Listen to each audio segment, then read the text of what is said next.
And welcome one, welcome all, ladies and gentlemen. Thanks again for joining in to the Class 4A semifinal here from Veterans Memorial Stadium in Cedar Rapids.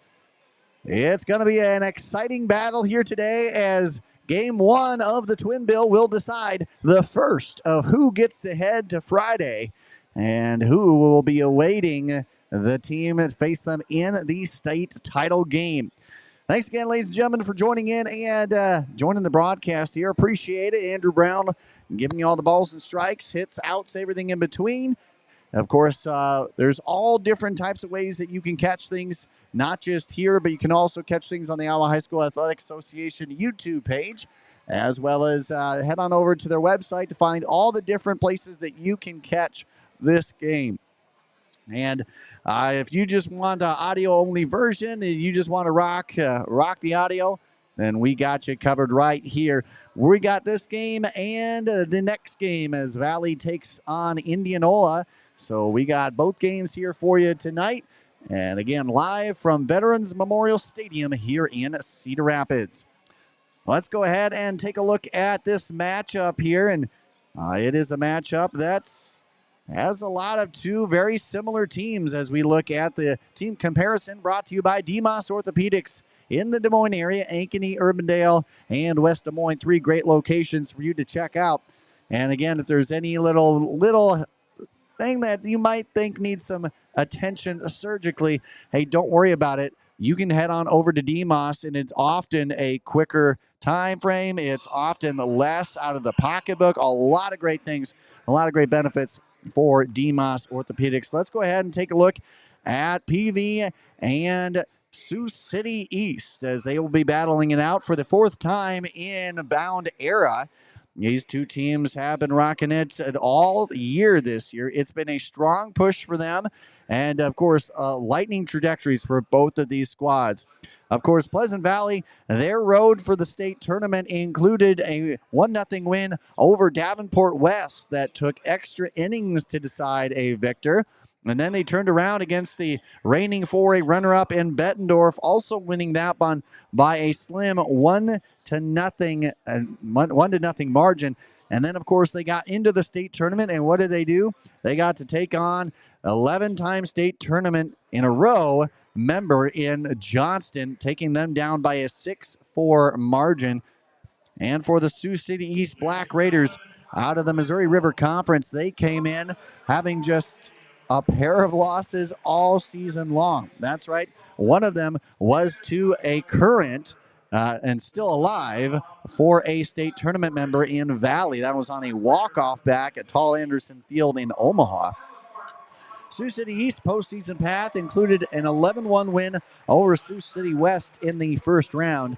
And then they had a battle it out with Lewis Central to capture a ticket, their second consecutive ticket to the state tournament.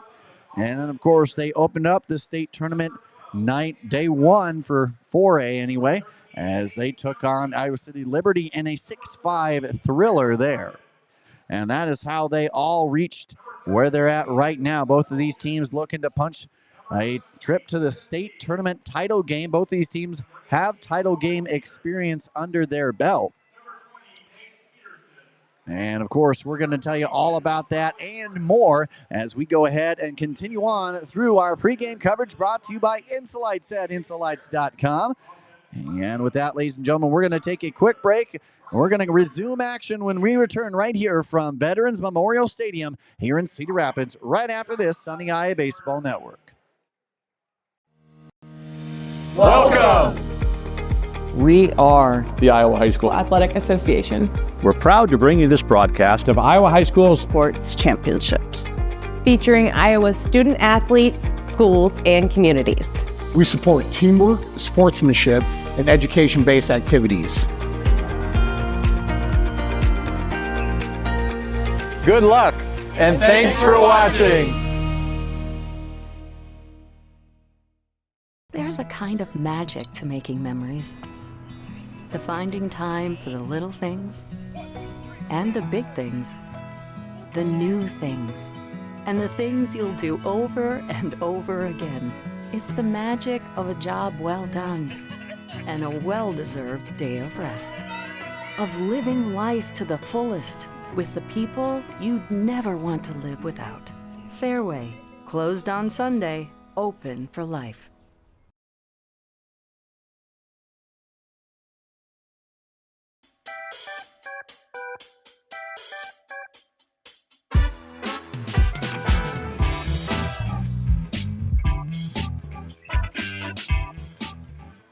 All right, ladies and gentlemen, welcome back into the broadcast as reserves and starting lineups on the field are being announced.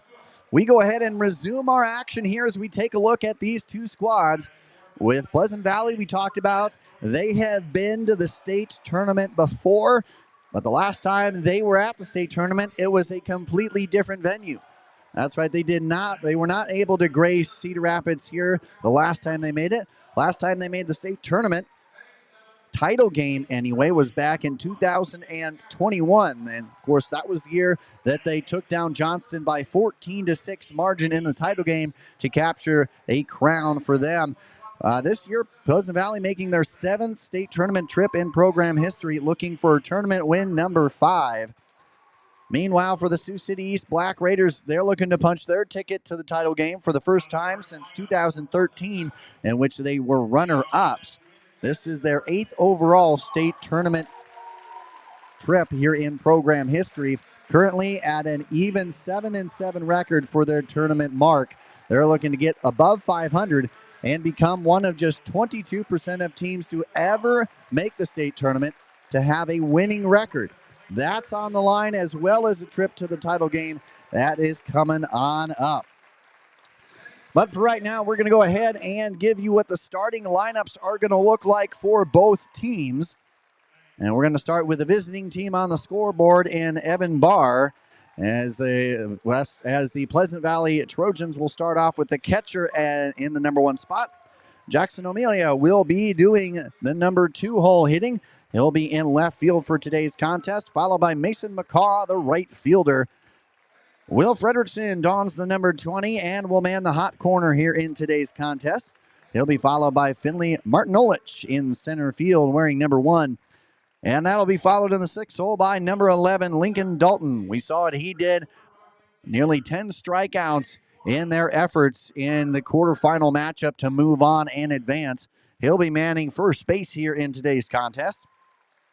He'll be followed by Galen Barver, the shortstop, wearing number 7. And, of course, he'll be followed by Dawson Bales, the DH, wearing number 18. And then Mason McFate will be manning the second base duties here in today's contest.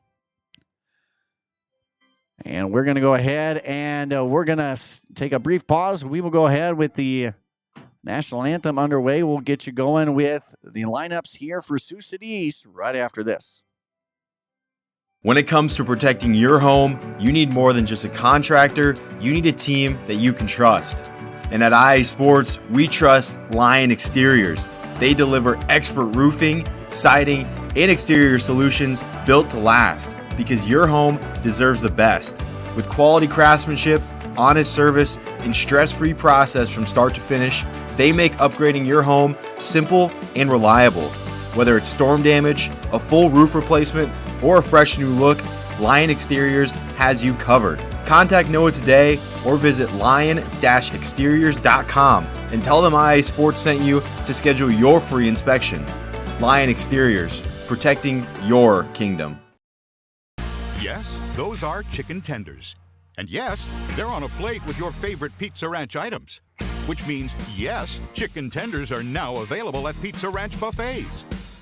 Make it a buffet day at Pizza Ranch.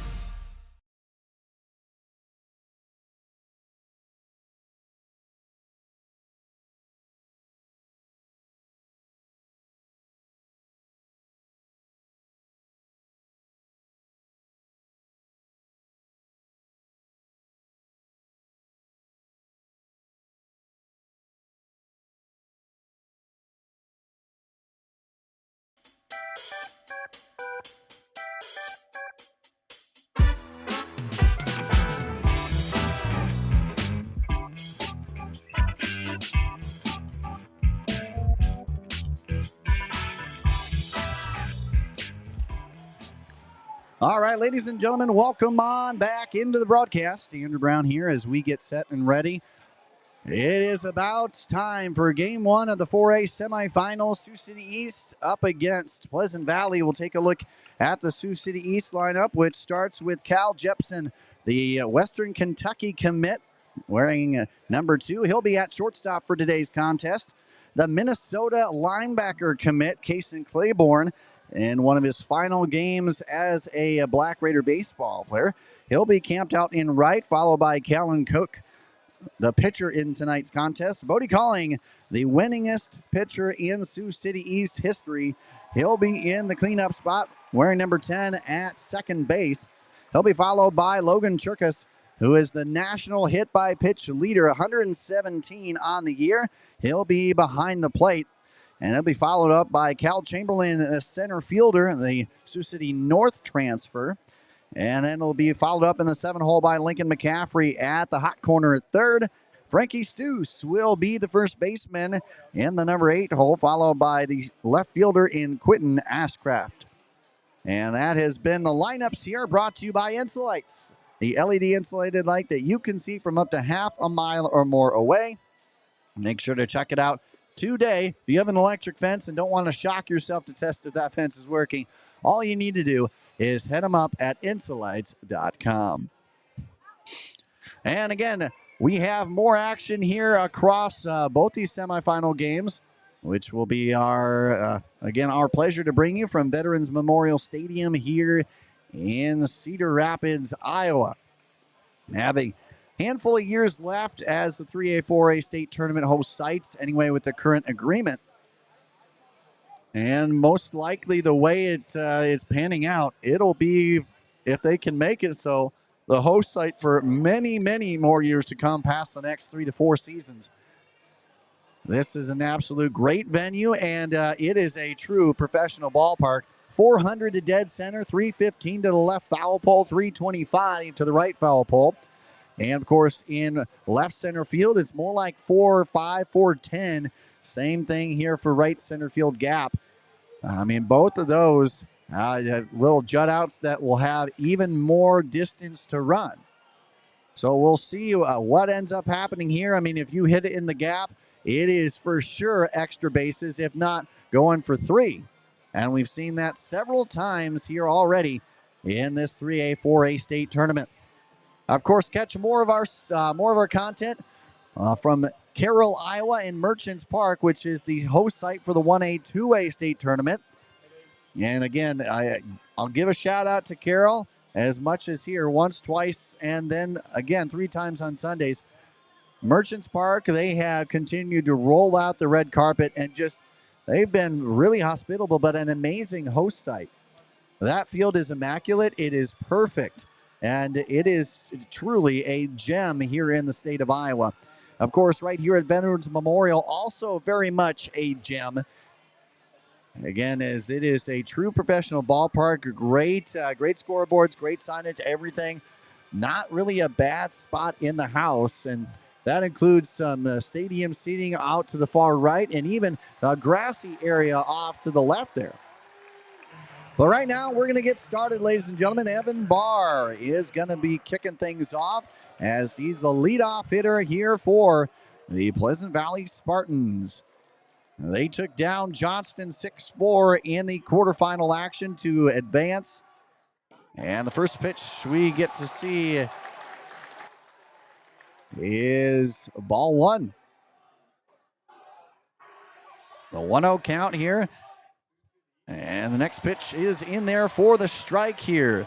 Again, the pitcher, Callan Cook, getting his one of his first varsity full seasons here over the last couple seasons. That one slider that tailed too far out of the zone, 2-1. We've known what this Black Raider squad can bring each and every year. Of course, this is a squad that's hit 41 wins on the year and coming into the state tournament alone. Of course, the last 2 teams to have done that, or the last team to have done that in general, is Cedar Rapids Xavier back in 2019. The 2-2 is hit right up the middle. Jepson lets it scoot on under. And an error will kick things off here in the 4A semifinals as Barr reaches on the E6. Again, Sioux City East, last time a team hit 41 or more wins, it was Cedar Rapids Xavier, and their 41st win came in the state title game. Of course, the last 4A team to get that mark, Johnston Dragons, back in 2017, in which they too were crowned champions in their 41st victory. With a runner on, it will be Amelia stepping on up, getting the chance here, as he will look and take strike one in his first at-bat. Barr stands on first. And Cook with the pitch. That one's sent back here, a quick 0-2 hole. Cook has had a pretty successful season here across his sophomore campaign. 52 strikeouts across 40 innings. Teams hitting 138 against him. The 0-2 delivery, and that one goes too far inside. That one will hit off the high shoulder, if not off of the low end of the helmet there. But he just acted like nothing ever touched him. That was as impressive of a reaction as I've ever seen. So now Pleasant Valley putting some pressure on. An error and a hit by pitch puts 2 on. And nobody out here in the top half of inning number 1. Mason McCaw stepping on up to the plate now. And the pitch gets sailed out of play, strike one. And live from Veterans Memorial Stadium here in Cedar Rapids, Iowa, the host site for the 3A, 4A state tournament. As we take a look at the numbers for Mason McCaw, the junior, batting .292 with 49 total bases. He's driven in 20, and he's done so across 33 hits. That average very, very deceiving, as he has struck 33 hits on the campaign. The 0-1 is sliced back, and that'll make for a quick 0-2 count. Koch has had, in 2 out of 3 at-bats, a 2-strike count working for him. But unfortunately, the outcome has not been what he's wanted with 2 runners on now. Nobody out.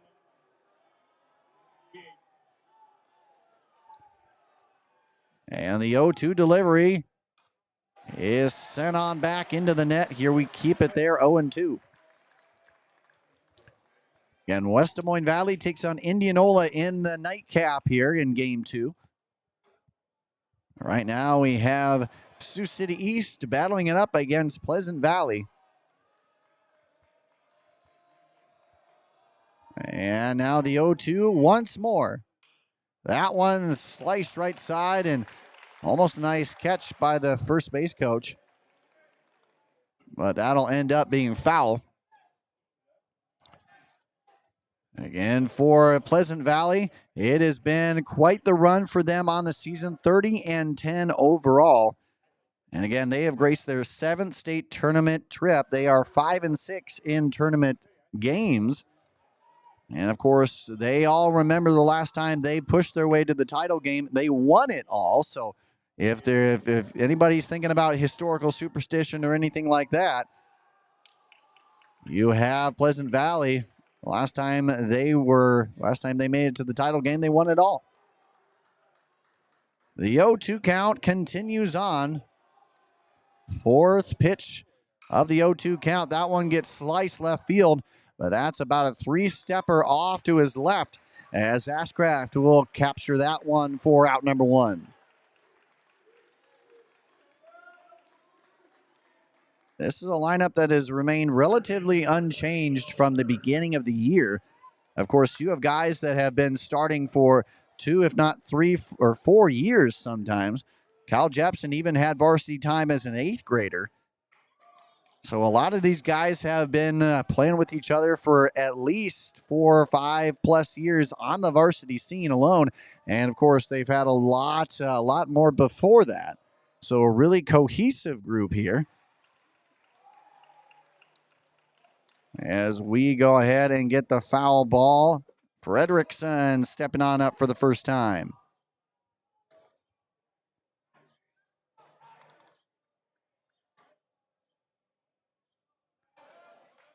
The 0-1 count. And the runner's taken off to third, and they got him in a bit of a pickle here. Runner on first remains where he is, and that he's safe. He is safe.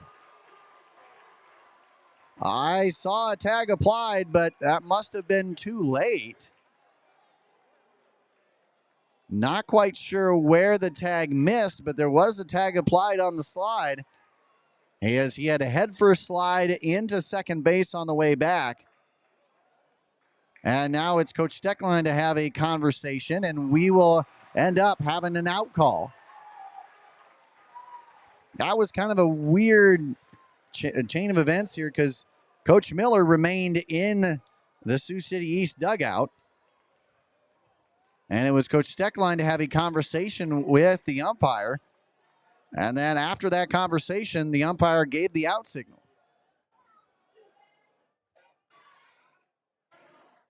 Either way you dice it, we have a runner on at first. 0-1 count with 2 down and Cook with the fire. That one just a bit in off the hands, evens it up at 1 apiece. This Pleasant Valley squad, 2 one-run wins en route to the state tournament. And that included a win over Bettendorf, the 4A runner-up. So they have had a tough slate just to get here. And then, of course, a 6-4 win over Johnston in the quarterfinals. That one sliced back. The 1-1 count changes to 1-2. Pleasant Valley, they're looking for yet another title under their belt. Again, last time they won it all was back in 2021. And a swing through on the strike. Cook picks up his first strikeout of the night. And it sets down the Spartans in their threat. So despite 2 runners onto the base pass, nothing coming up as Pleasant Valley will go ahead and put a 0 up on the scoreboard. And it will be time for the Black Raiders and Jepson, Claiborne, and Cook due up in the bottom of the first when we return right here on the IA Baseball Network. When it comes to protecting your home, you need more than just a contractor. You need a team that you can trust. And at IA Sports, we trust Lion Exteriors. They deliver expert roofing, siding, and exterior solutions built to last because your home deserves the best. With quality craftsmanship, honest service, and stress-free process from start to finish, they make upgrading your home simple and reliable. Whether it's storm damage, a full roof replacement, or a fresh new look, Lion Exteriors has you covered. Contact Noah today or visit lion-exteriors.com and tell them IA Sports sent you to schedule your free inspection. Lion Exteriors, protecting your kingdom.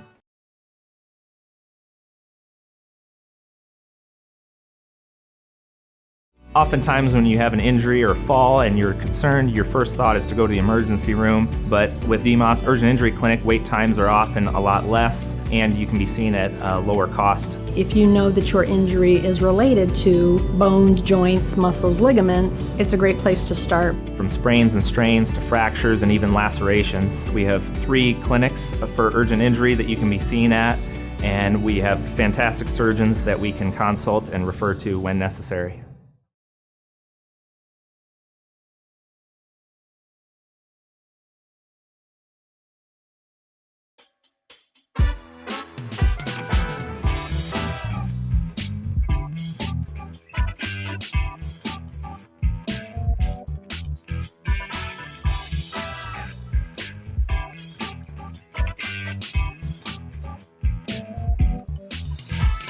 All right, ladies and gentlemen, welcome on back into the broadcast here as the bottom of the first is underway. Cal Jepson following Coach Raridan, formerly of the Iowa Western Reavers. He has been the head coach of Western Kentucky for several years now, and he is going to get a heck of a shortstop here in Cal Jepson, who has already put on fireworks already in this postseason.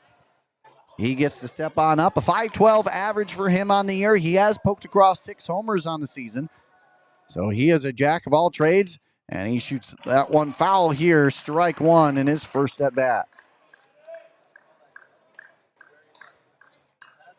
And Jepson, arguably the most versatile shortstop that there has been across the state right now. And again, the D1 commit is showing every bit of that. The next pitch he sees is a backdoor slider, finds its way in for strike two. The Spartans in their powder blue tops, white pants.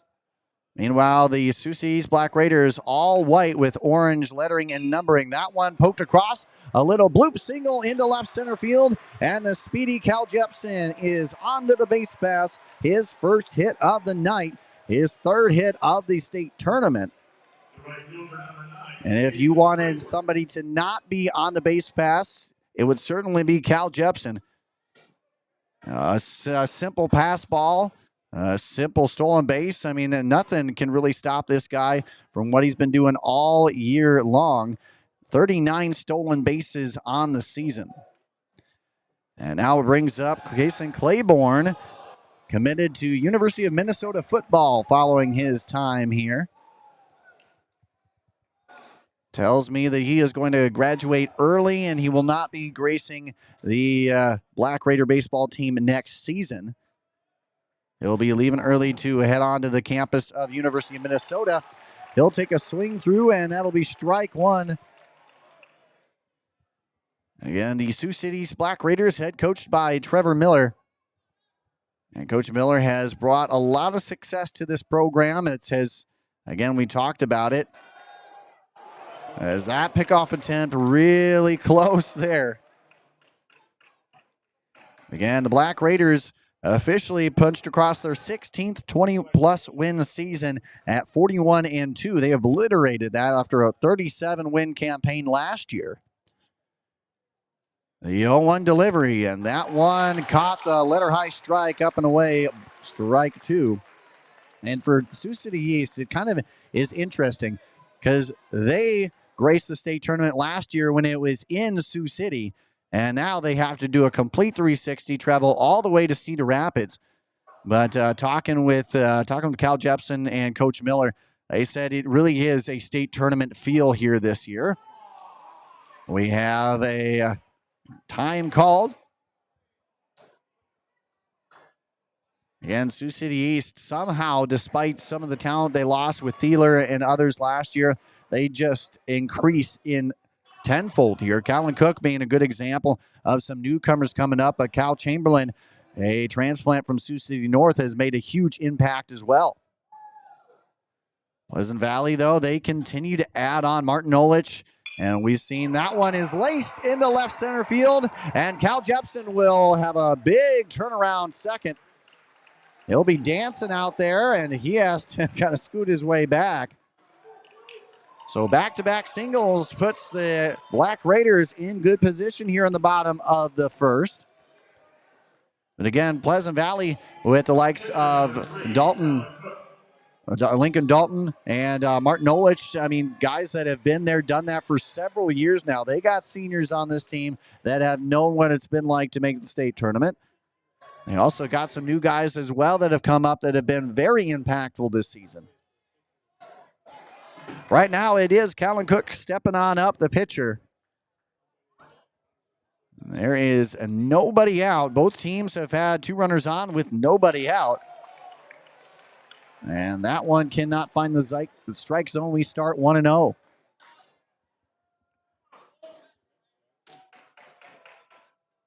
Again, the Pleasant Valley Spartans, with a 30-plus win season of their own right out of the Mississippi Athletic Conference. That's a nice slider that finds its way off the knees just inside the strike zone here. A 1-1 count.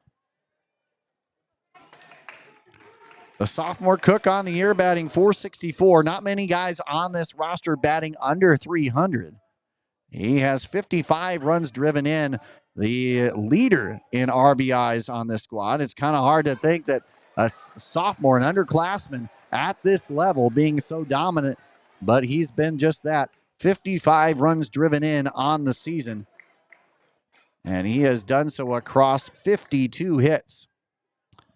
The 2-1 delivery coming on up here. O'Brien, the pitcher, on the mound here for the Spartans. He'll look to second and he'll fire on home. And a foul back, looks like off the shoe tops there for strike 2. Pleasant Valley again, second in the Mississippi Athletic Conference at 30-10 with their overall record. O'Brien on the mound, the senior has a heck of a season, a 1.44 ERA. He struck out 46. Teams hitting just 246 against him on the season. He fires the 2-2, and a check swing is called ball. So we draw the count all the way full, 3-2. 4:51 our time here from Veterans Memorial Stadium, home of the Cedar Rapids Colonels, the Minnesota Twins minor league affiliate. Right now, O'Brien on the mound for Pleasant Valley, and he'll fire. That one gets looped out there into center field, and that will take Cal Jepson around third. There will be a throw home. The play at the plate, and he is safe. Sioux City East starts the scoring off. It's a 1-0 Black Raider lead. That was a bang-bang play at home, and it was really only possible due to the speed that Cal Jepson has brought to the table here, because that hit was just a bit over the second baseman in McFate. And that barely over him and just scooted into the outfield. So there wasn't a lot of distance to get that ball thrown. Ultimately, the speed of Cal Jepson helped out a ton, and that has helped for a 1-0 early lead here by the Black Raiders. So Koch will officially pick up an RBI hit on that one. Officially an RBI single that he turned into a 2-bagger. And that will bring up Bodie Calling to the plate. We talk about Calling, and again, earlier this season, about the midway point in the year, as the empty count is now 1-0. He officially captured a 37-year-old record as the Sioux City East wins leader on the mound. But boy, has he done a lot in his senior year with the bat. Batting .391 with 79 total bases. Here's the 1-0 delivery. And the pitch.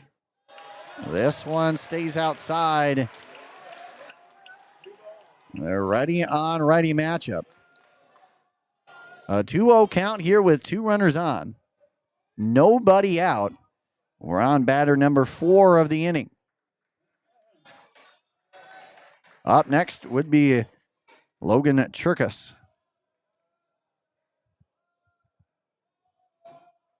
The 2-0 delivery, now the pitch. That one gets sent high, a major league pop-up that just stretches into the outfield grass. Coming on from center field will be Martin Olich. And Claiborne thought about it, tempted it, but said rather not. And the first out comes on a pop-up to center. And Logan Churkus now up at the plate. Again, I've told you once, there's been a national leader in our midst, and it's Logan Churkus.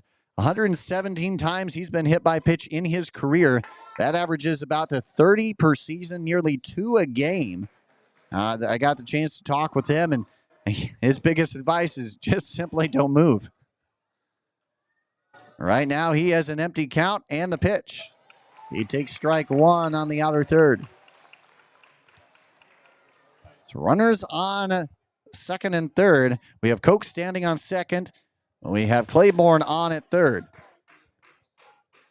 Churkus, and 29 hits entering the state tournament alone, and he had 30 times hit by pitch.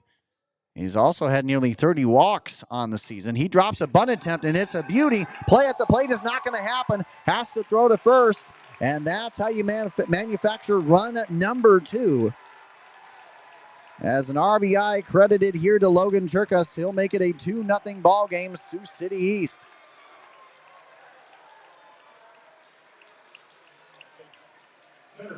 A heck of a play there.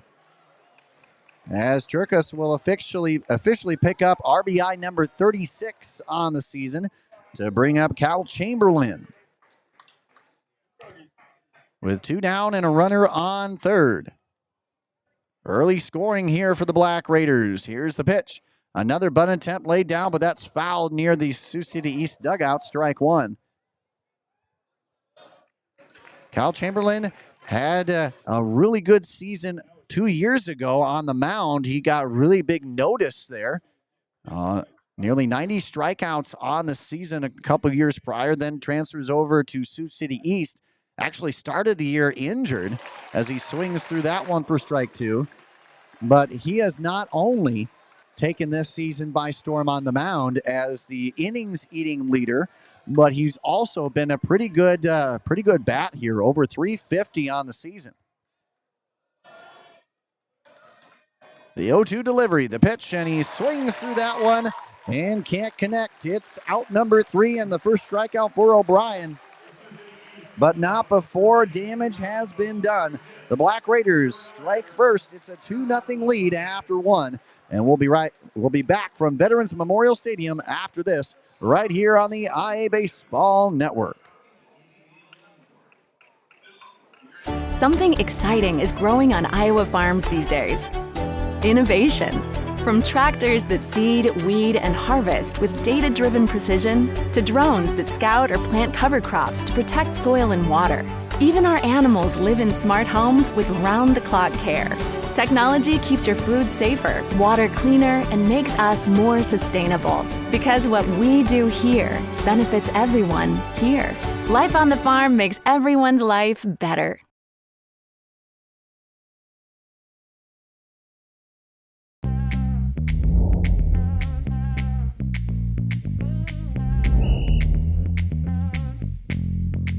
.62, Coach. 62. First down. We're doing this so that the kids can continue to play. Like we used to enjoy playing when I was in high school. I understand how fun it was, and I want that same fun to be had by the kids now. So that's why we need more officials to keep these games going on.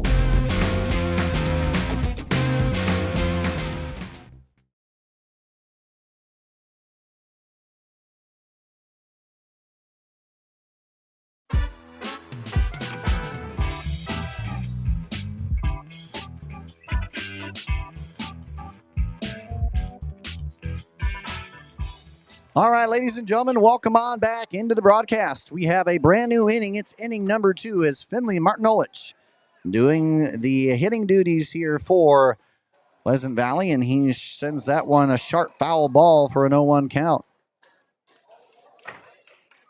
The Mississippi Athletic Conference led by Coach Derek Steckline. And what has been a proud baseball tradition here at Pleasant Valley. Yeah, we mentioned they had to come through quite the strenuous postseason just to reach the state tournament as that count goes 1-1. And the 1-2 fouled back. Again, they took on 2 games in which they won by just 1 run. In fact, their opener was an extra inning walk-off that they had to earn. And then they went off and took on Bettendorf, the 4A runner-up. That one tailing too far out of the zone here brings it even. So they have been really, really battle tested en route to get here. Right now the 2-2 count from Cook. And that one in the dirt in the opposite batter's box brings it full. 3 total hits here in this one early on, all hits belonging to Sioux City East. But the Pleasant Valley Spartans with their third base runner here as the second walk for them has put a runner onto the base pass here. Second time in 2 innings that the Spartans have had their leadoff man on board. So the walk now brings up Lincoln Dalton to the plate. Northwest Mexico State commit, or New Mexico State commit, is rocking it here one last time in the state of Iowa. The first pitch he sees is too low, below the knees for ball 1. Following Dalton would be Barber, Bales, and McFates, the next 3 up. past him. The next pitch goes too far out of the zone. We go and move it to 2-0. Again, coming on up in the next battle, Indianola and West Des Moines Valley battling it out. West Des Moines Valley, one of just 4 teams in all of Iowa high school baseball history to win 4 consecutive state titles. In the early to mid-2000s, they were perhaps the most dominant team in all of Iowa high school baseball. The 3-0 delivery is not going to find it there, so a 4-pitch walk will put 2 runners on early here with no out. Back-to-back walks, in fact. And now Coach Miller coming out with his first mound visit of the game. You have a huge spot here with a sophomore in arguably his biggest outing of the entire 2026 season. There's a lot of pressure to be put on here. Although the one thing that Sioux City East does have going for them is that I believe that they still might have the use of Cal Chamberlain, because he only went a handful of innings. And I think he was under the pitch count. If I'm wrong, let me know. But I believe they might have him available if they need. But again, Cook, he's been a reliable, steady Eddie for them all season long. It's shown. Number 3 in strikeouts, again, 52. He's only allowed 3 earned runs, just 4 total under his belt in the 2026 season. Right now, nobody down and 2 runners on. Here's the pitch. A bunted tap, squared off, and then pulled back here by Barber. And good to lay off as that one in there for ball 1. A sunny day with the wind blowing a little bit out towards center field, almost dead center field, opposite of what it was yesterday. The 1-0 as Frankie Stews, the first baseman, just shoots on in, and a shot out there to Colling. He'll get a double play. Heck of an effort there as it bounced over Stews, who crashed in on what they thought was going to be a bunt attempt. Meanwhile, Colling was manning that second base closer to first base side. It went right to him right before Dalton could even get past him. A tag applied, and of course, the runner not even near first base at that point. And the throw over to first gets a double play. Meanwhile, they do exchange 2 outs for a runner on third. As Dawson Bales steps on up to the plate and takes strike 1.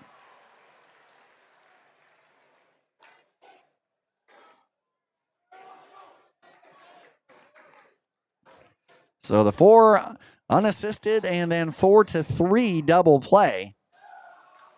That quickly eliminated. And, of course, we've seen 2 innings in a row where at least 2 runners on for the Spartans have been eliminated in a snap of a finger. The 1-1 count here from Cook. Nice job by framing it behind the plate from Cherkis, but not enough for Blue to say strike. So Martin Holich stands on third, 1 stride away, and he won't get a chance just yet to head in, because that one looked like it may have, I take it back. It looked like it hit him, and you can hear the reaction from fans and players, and Coach Steckline coming on over. And boy, what a bizarre turn of events there. Boy, that did not take long for that call to be reversed. Steckline didn't even get over to the umpire before he gave the signal to head on over to first. And Coach Miller's having that conversation right now. What in the world is happening here? Because he did make a motion that the guy that he was staying put, that Bales was staying right there. And he's kind of confused because we saw it. And, of course, you saw the reaction from Bales as he was upset. He thought he got hit, and obviously it seems like he did. But he threw up a strong reaction that made us think, okay, he may not have gotten hit, may have been off the bat.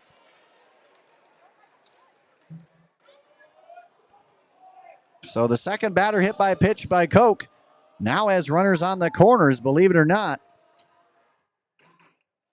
And the pitch will be in there for the strike. Gotta say, that's the second kind of odd, quick turnaround call that we've had in this game.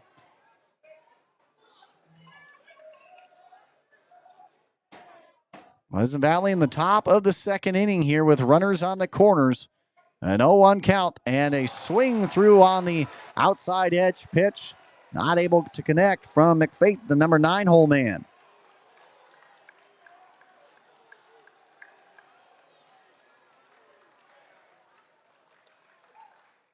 And the next pitch tried to capture the outside corner, could not.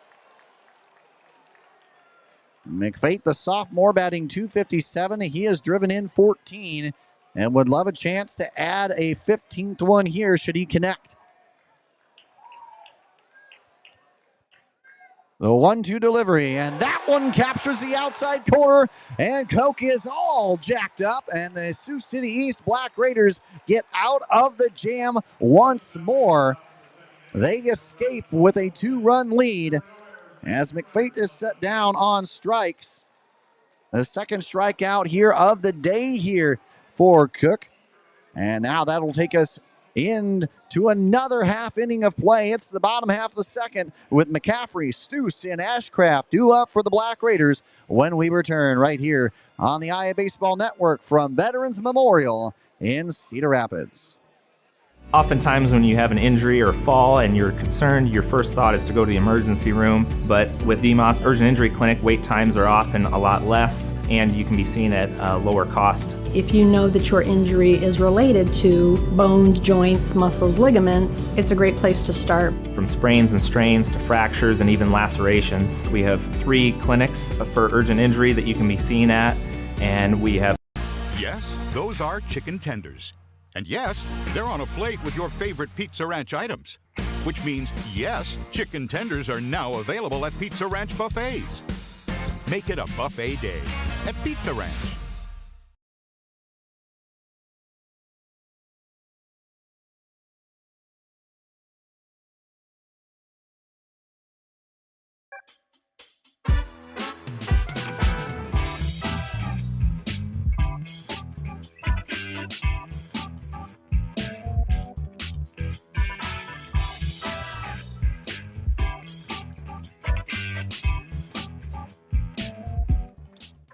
All right, ladies and gentlemen, again, as always, thanks again for tuning in, making this a part of your day. Andrew Brown here on the Balls and Strike Calls for you as the bottom of the second inning is underway. O'Brien on the mound with a strikeout already in this one. He takes on Lincoln McCaffrey and gets a good swing through strike on the lower outside edge. 0-1. Lincoln McCaffrey, interesting story. I got the chance to cover one of their practices last year in the first week of practice anyway. The 0-1 is in there for a strike, and I decided to camp out right behind the pitcher during live at bats, and he sent one right up the middle, and he tagged me. And I don't think they've forgotten that since. Maybe even feel bad for me. The 0-2 in the dirt, Wisely lays off. McCaffrey's had a good season. Another guy who's batting over 300 at 324 has driven in 33 across 34 hits. He's also had 26 walks. They have 5 players with 20 or more walks on the year. The 1-2 delivery. That one, some chin music up and in, evens up the count to the right-handed batter in Lincoln McCaffrey. Normal depth defensively here on the infield for the Spartans. Shift over to the right for the outfield. And the swing through from McCaffrey picks up strike number 2 here for O'Brien. Marking his second consecutive is now the lefty first baseman Frankie Stoos steps on up to the plate. Stoos, another guy who has been at least a 2 or 3 year starter for this program. Again, the Black Raiders in the all whites with black lettering orange outline. The pitch to Stoos way out as the righty O'Brien sends that one sailing for ball 1. 3 hits by the Black Raiders. That's so far all the hits that we've had. And the next pitch will find its way in there just below belt high for strike 1. More college coaches in attendance. Coach Schulte out of the Blackhawks from Southeastern was in attendance. Said he might be in attendance here for day 2. We'll see. But certainly college coaches out and about here in this 4A and 3A state tournament. The 1-2 to the 8-hole man in Stoos. Here's the pitch. Ways off that one off the shoe tops here for ball 2. And 41 wins on the year for Sioux City East, looking to add even more to that mark. And the pitch. That one laced right side, and that will hug the first baseline all the way to the wall. Stoos will round first, and he'll head on to second with a stand-up double. First extra base hit of the night. As Stoos will go ahead and pick up yet another hit on what has been a pretty solid year for the junior, as he picks up hit number 27 on the 2026 campaign. And now we'll bring up a left fielder in Quentin Ashcraft. Coach Steckline coming out to have a quick conversation here with first base umpire. A 4-man umpiring crew is what graces the state tournament each and every year. And Coach Steckline just having a quick conversation. His assistant coaches are Ryan Thorson, Max Slavens, and Brooks Ryder.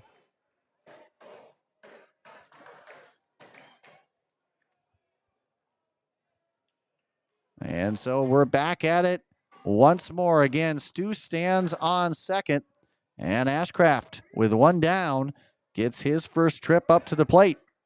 O'Brien with the fire. Tried to backdoor a slider there, but it didn't go anywhere. Ball 1. Again, this lineup here for the Sioux City East Black Raiders, a lot of lefties in here, including Ashcraft. So the bottom of the lineup with 2 lefties in the 8 and 9 hole. Here's a look and the fire. And a little bit of that one, got a piece of it, but not enough to do anything with, but foul it back. 1-1 now the count. And quite the dimensions here from Veterans Memorial Stadium. 315 to left field foul pole, I should say. 325 to the right foul pole, and 400 to dead center. O'Brien with the 1-1 delivery. The pitch, that one's chopped foul, and we make it 1-2. Plenty of action all across the state tournament here. We've had some rain delays, and of course the last 2 days being pretty heavy as games have been pushed across. But we're back into regularly scheduled scheduling. And now the 1-2 delivery. That one gets by him. A nice strikeout there from O'Brien as it sets down Ashcraft. Now 3 strikeouts for the senior on the mound. The only trade-off is it brings up the top of the lineup here in Western Kentucky commit Cal Jepson. It does look like, and indeed, he will be walked. An intentional walk as Cal Jepson gets his 2nd consecutive trip onto the base paths here. I think he didn't want to be walked. Of course, I don't know a lot of people who do want to get walked. But with a runner on second and 2 down here, I mean, you do have the possibility of just 1 out gets you out of the inning. So it's worth the risk. Claiborne takes a look at strike 1. Last time up, Claiborne singled. Later came around to score 1 of 2 runs.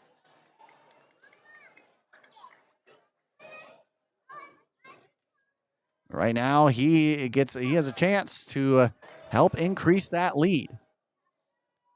The 0-1 delivery here from O'Brien, the pitch. That one gets set high, and that will be into the bleachers out there in right field. Foul ball.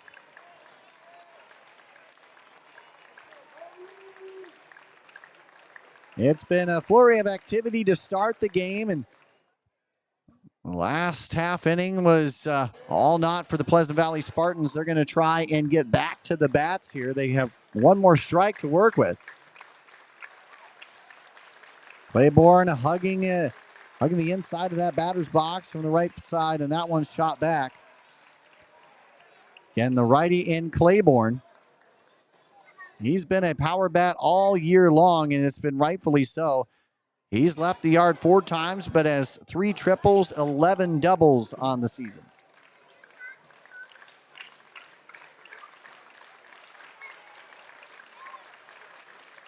The 0-2 delivery.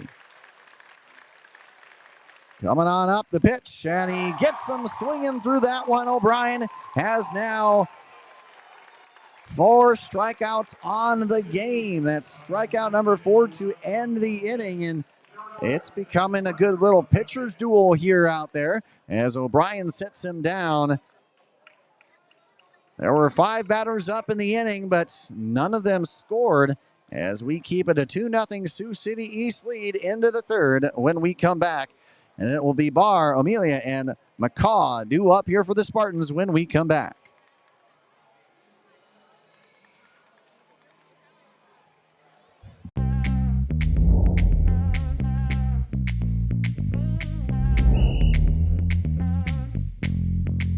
.62, Coach. 62.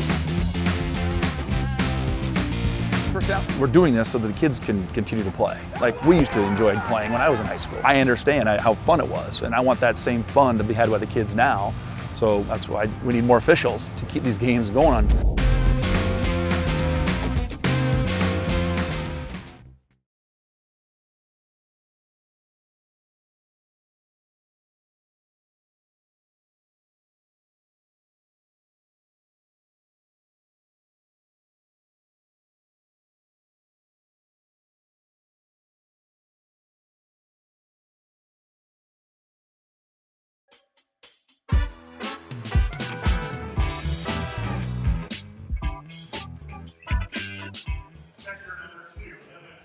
Welcome back, ladies and gentlemen. It's Evan Barr, the catcher here for Pleasant Valley, kicking off the top half of inning number 3.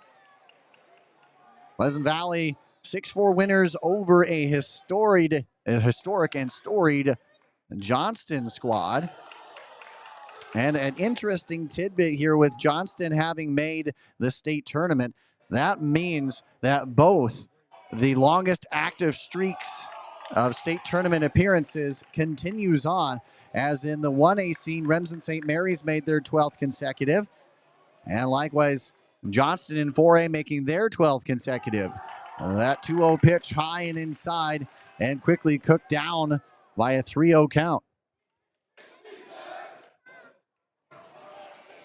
And the pitch, that one, a get me over strike here for the 3-1. Sioux City East out of the Missouri River Conference, a commanding conference win this year. That one chopped a slow whirler out there to short. Jepson with the quick fire, and that's why he is definitely headed off to the D1 ranks. He's going to be a Hilltopper following his time as a Black Raider. He gets out number 1. Jackson Amelia hit by pitch, his first trip up. Looking for his first hit here in this one. In fact, he's looking for Pleasant Valley's first hit of the game. With one down, Cook with the fire. Tries to capture that outside edge. No go. And we get a 1-0 count. A little bit of shade coming on in here as game 1 of the 4A semifinals underway. 2-0 count here to the 2-hole man in Amelia. The inside pitch lays off that one here. And for the second straight batter, it's a 3-0 count. We have the infield at normal depth as that one goes for ball 4. And for the third straight inning, The Spartans have had a runner, the lead batter, I should say, on the base pass. So far, they have yet to capitalize on that. A little bit deep depth here for the Black Raider outfield. And on the infield, normal depth here. Cal Jepson, though, the speedy shortstop, finding his way most of the time in the outfield grass. We now move to Mason McCaw, flyout victim, his first trip up. This is a top third of the lineup, though, that we saw just spray the ball all over the park against Johnston. The 1-0 count now, and that one sails a bit high on him, 2-0. It's been wildly effective here for the sophomore on the mound, Kellen Cook. Meanwhile, O'Brien for Pleasant Valley, 5 strikeouts. He has been finding his rhythm as of late. The pickoff attempt to first, not going to be in time.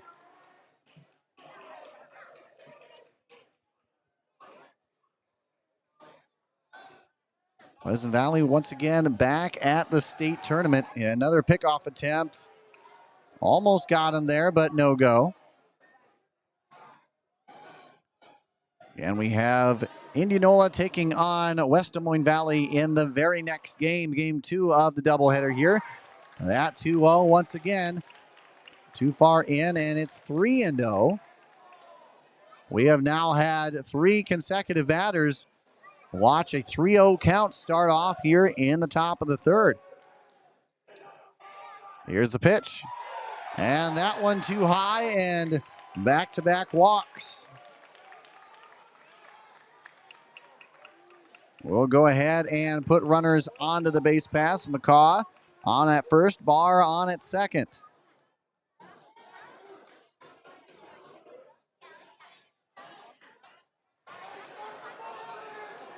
And as we go up now, it is Will Fredrickson donning the number 20.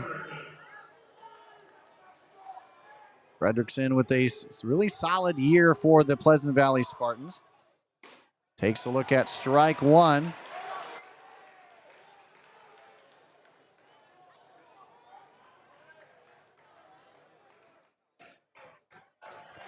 The senior batting .428 with 25 runs driven in on the year.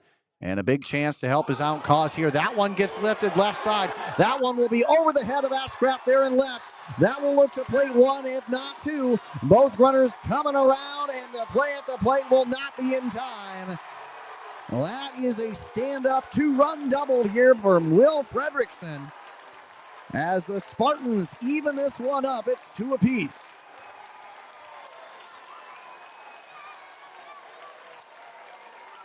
What a hit. And there was no chance that Ashcraft could have come up with that one. That dropped down at the warning track.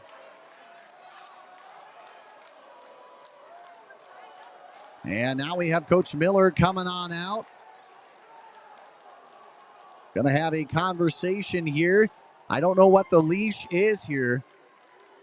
They're going to be diving into their depth, and of course, you got to play this game, right? You got to win this game to move on, but do you want to put yourself in a bad position by depleting your arms? Of course, not sure on the status of Cal Chamberlain, but we'll see what his status is like. Does he come into this game? And we'll see that conversation on the mound.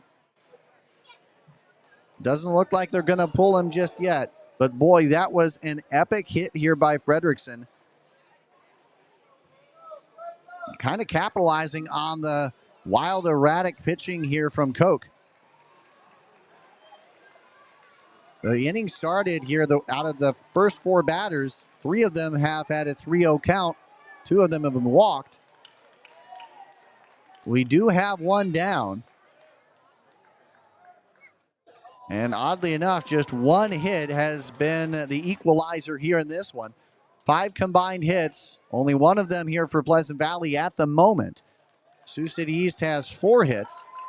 Now we'll have a pitch runner here coming on. as it will be number 25, Brayton Burkle, the junior.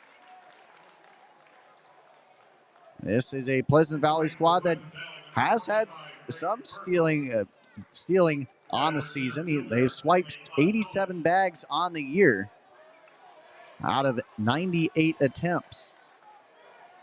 So they have been able to run the bases pretty well. And you saw that the trail runner here that ended up scoring run number 2 barely almost outran the first runner.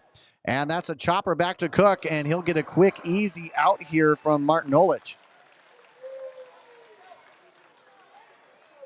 So the 1-3 put out gets the out number 2 that they needed, but boy, so far it's come at a price, and they have a runner on at third now with 2 down.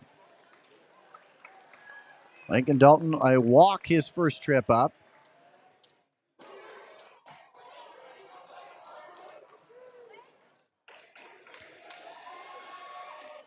And the first pitch he sees will be too far inside for Blues liking, ball 1.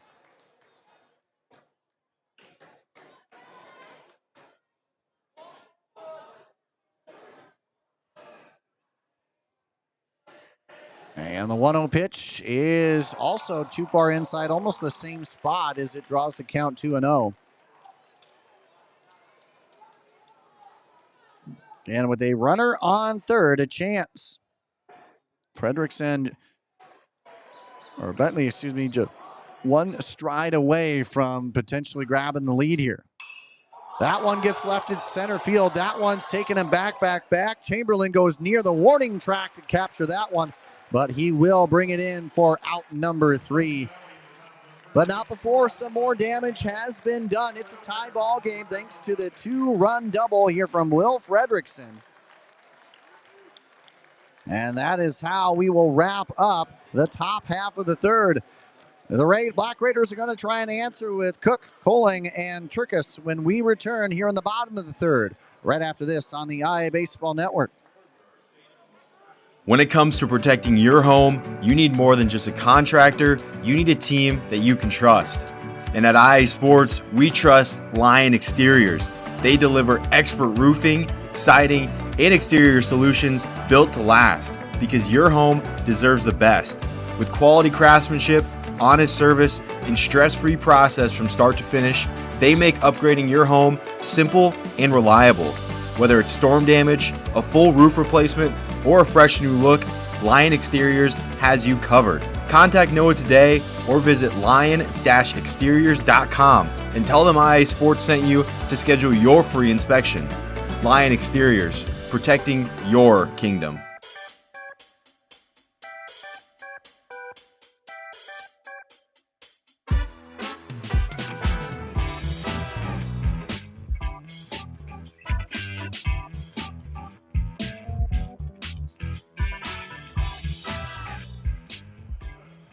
Welcome back, ladies and gentlemen. Callan Cook looking to help out his own cause here as he gets his second at bat. He drove in a run his first trip up back in the first and would love to add another one on here. The first pitch he sees, he shoots right side and a seeing-eye single into the outfield grass in right.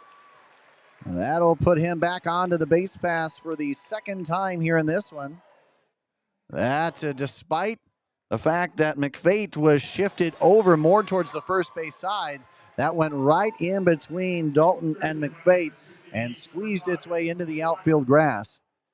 As now coming on up to run here for Sioux City East, Sully Weimer. He'll be running onto the base paths here. And Bodie Calling steps on up. 391 on the year. Again, 49 runs driven in across its 50 hits. A bunt attempt, pull back, and the throw to first is almost. That one just scooted away here from Dalton. Otherwise, there was a good chance that it could have been out number 1.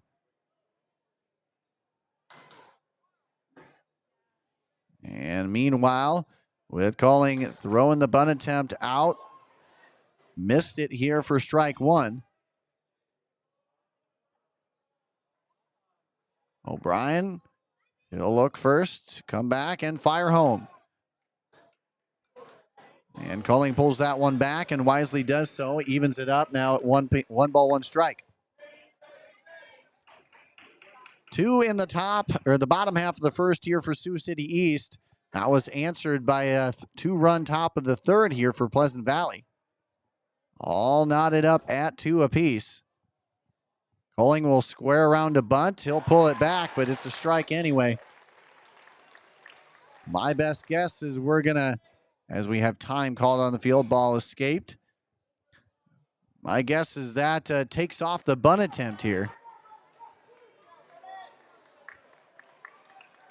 We'll see what happens here now. Well, if we get a swing away or another bunt attempt from Bodie Colling. The look and the fire on home.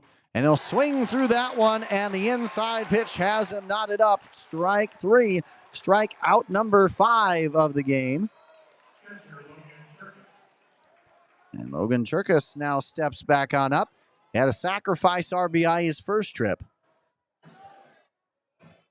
And he got a jack of all trades to find a way onto the base paths. Nearly 30 walks, 30 hits. 30 times hit by pitch. Cherkas has been at least with a 500 on base mark in 3 out of the 4 seasons. He's been a starter all 4 years.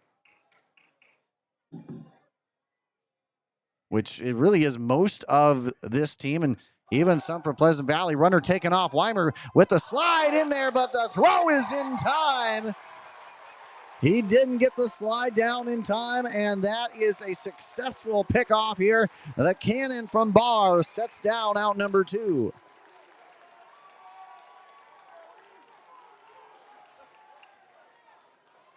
A little bit of a late jump there, and that slide was kind of awkward as Weimer kind of got down to his knees, but he didn't get low enough. He kept his head a little bit high there, and the tag applied in time.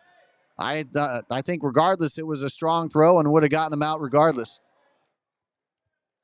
All right, now the count draws even here at 1-1. So 2 down.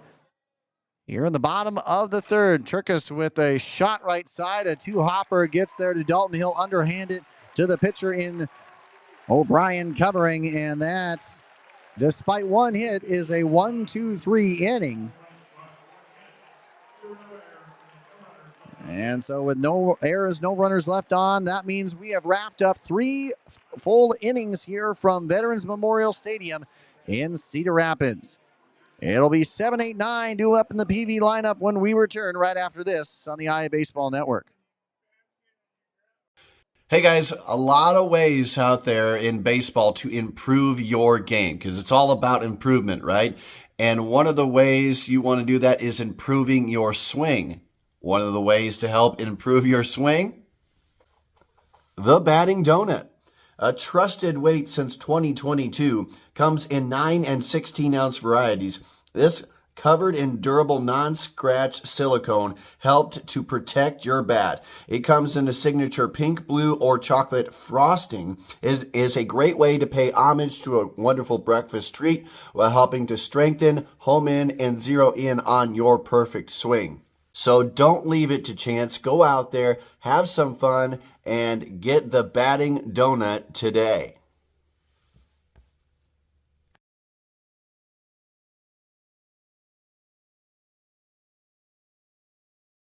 Yes, those are chicken tenders. And yes, they're on a plate with your favorite Pizza Ranch items. Which means, yes, chicken tenders are now available at Pizza Ranch buffets. Make it a buffet day at Pizza Ranch.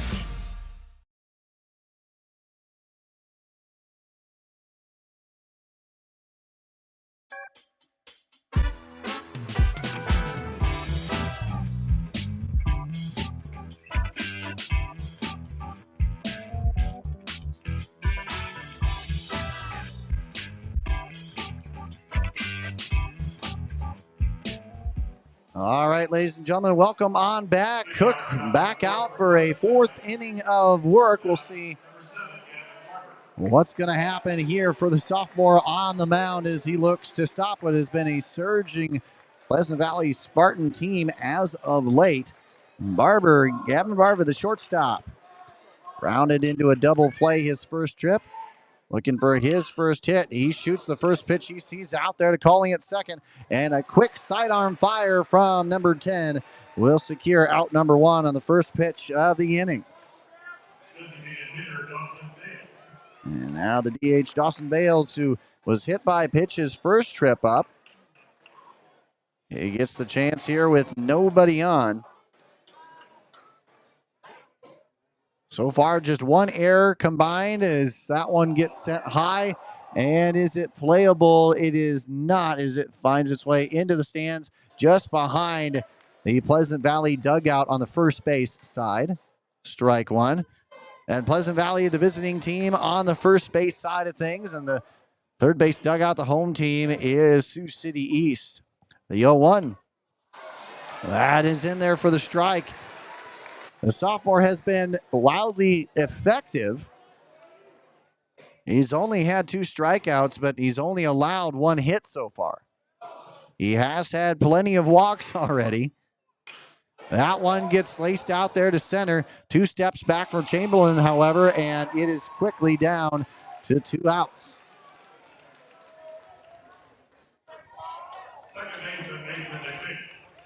Now Mason McFate steps on up, strikeout victim his first trip. It is 3-2 Pleasantville, as that one is right to third, and Lincoln McCaffrey will snag that one glove side, and he'll capture out number 3 on a strong throw to first.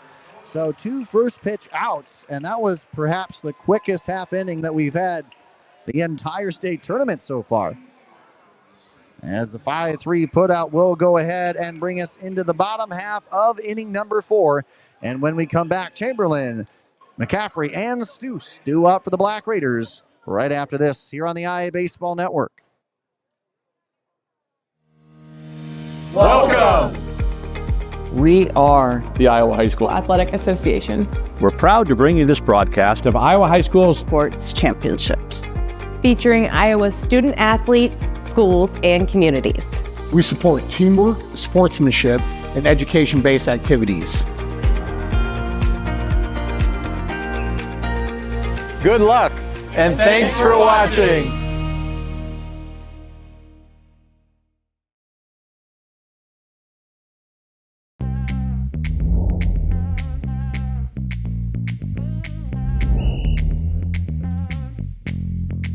.62, Coach, 62.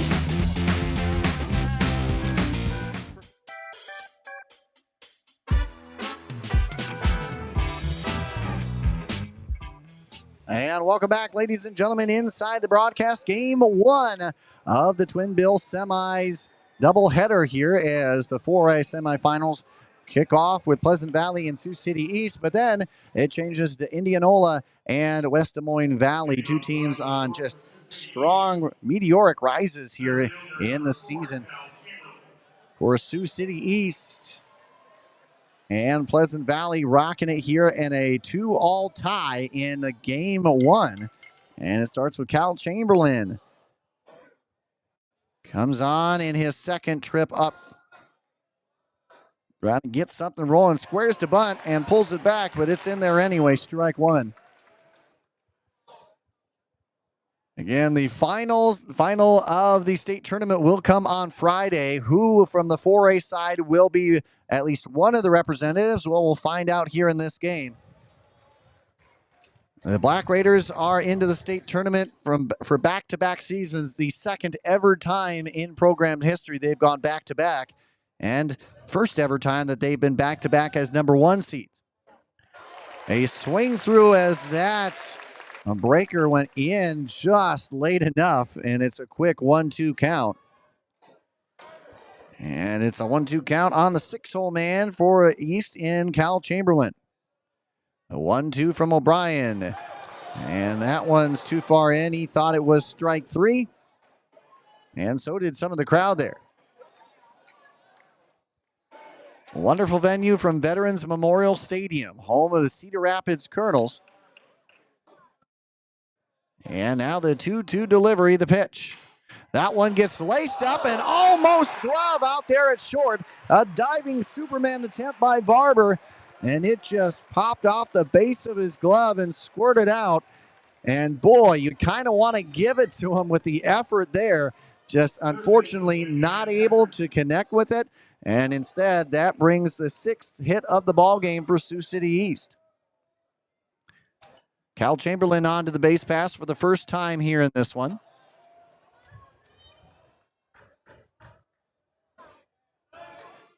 We're here in the bottom half of inning number 4. Pickoff attempt is unsuccessful. This Sioux City East squad, though, they are thieves. I mean, just left and right, however you want to dish it out. 167 stolen bases on the year out of 180 attempts. Bunt attempt laid down, and it is laid perfectly. Almost dies right past the catcher, and almost did McCaffrey lay it out. That one barely got into the infield grass before it just died. And nice play and a heads-up play by O'Brien to snag that one. But meanwhile, it does work to perfection as a runner stands in scoring position here with one down.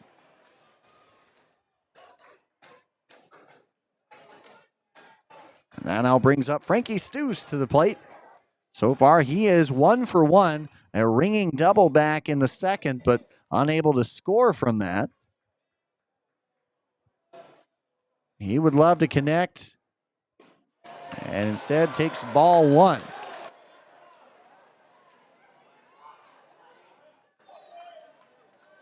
And Stus with 26, now 27 hits on the season. If he connects anywhere, as the Spartans center fielder Martin Olich well off the right side of second base. So there's a big gap in left center field. Stus will watch that one dial in for the strike, 1-1. The Pleasant Valley Spartans, they are not the only Mississippi Athletic Conference member in the state tournament. They're looking to be the second conference member in a state title game, as Assumption punched their ticket yesterday.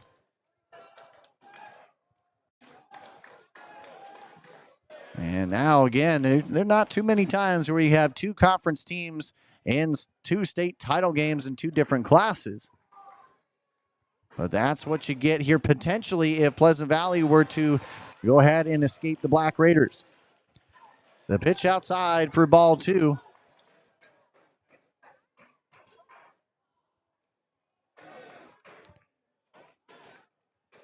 Sioux City East Black Raiders under the direction of Coach Trevor Miller. Derek Steckline leads the Pleasant Valley Spartans. The 2-1 counts. Finds its way in there, inside edge for strike 2.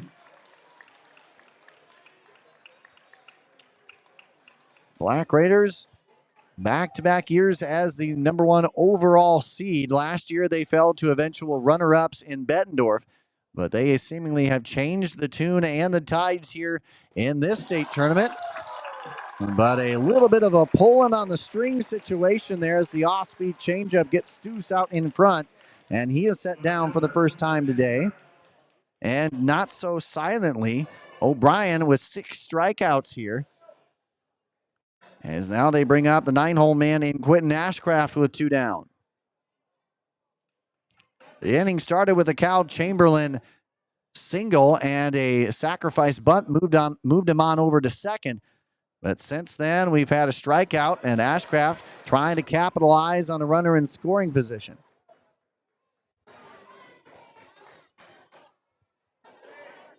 So far, 3 out of the 4 innings, the Black Raiders have had a runner in scoring position. In fact, both teams have, for that matter.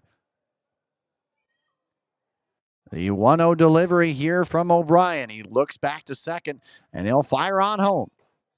And he'll get a get-me-over strike here to even it up at 1 ball and 1 strike.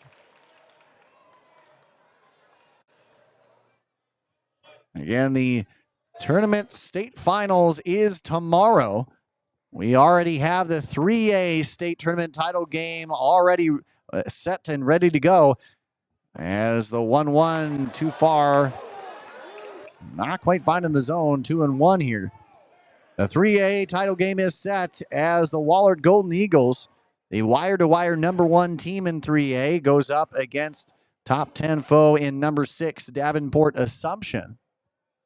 And today we're deciding who ends up in the 4A title game, game 1 of the twin bill here, as puts the Black Raiders up against the Spartans. That one and a shot out there to deep second.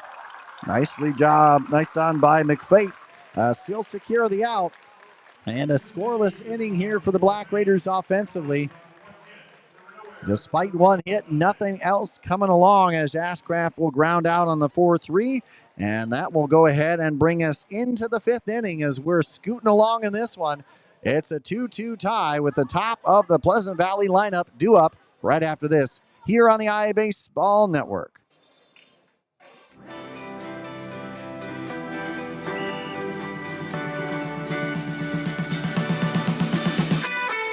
Sportsmanship means doing what's right, treating your opponent with respect, no matter the score. The guy across from you works really hard to get to where he's at, so you should respect him, respect all the work he's put in. It always goes back to the golden rule, you know, treat people how you would like to be treated. I'm sure if you play sports, you've been around people who are unkind during the sport, but it makes it better and when everybody's kind. You're out there playing a sport, you're out there to have fun. You can still want to win, but always be kind. Remember, that's a human. Nothing you can say from the stands is going to change the call that they make on the field. No matter how hard you yell at them, they're going to stick with the call on the field. So it doesn't really help much. But what does help is encouraging your team when they're down, when the call doesn't go their way. Instead of yelling at the officials, try to help encourage your team and get them out of the funk that they're in, and try and get them in the right direction.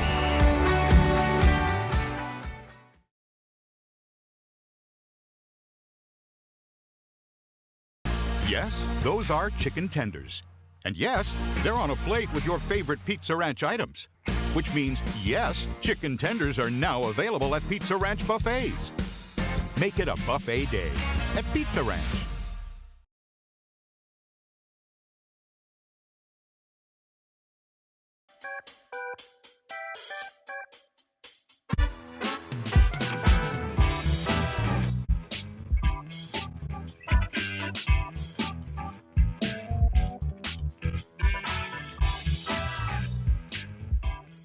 Welcome back, ladies and gentlemen, as we are kicking things off right away. Evan Barr fouls one, and almost it goes actually into the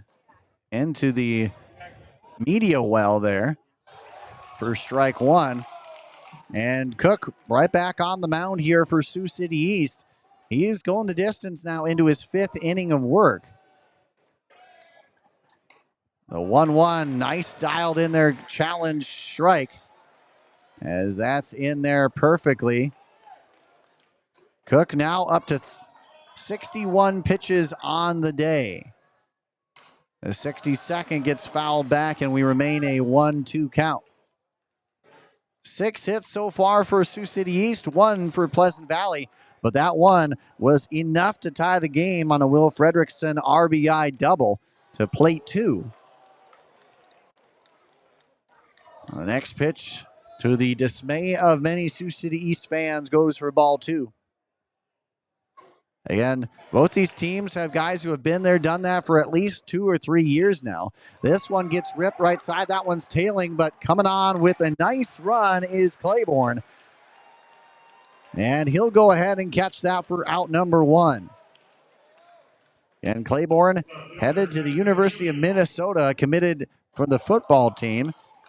And I got to say, a big stature at that, over 6'6", and he is just a mountain of an individual. Certainly the Golden Gophers are getting a heck of a football player, but man, he has a lot of baseball talent too. Now it brings up Jackson O'Melia to the plate, takes ball 1.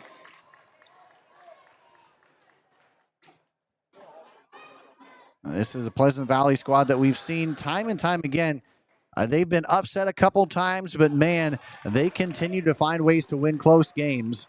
Again, 2 games in the postseason, 1-run wins. As that one sails out here now for ball 2. The 2-0 finds its way in for the strike. Make it 2-1 now.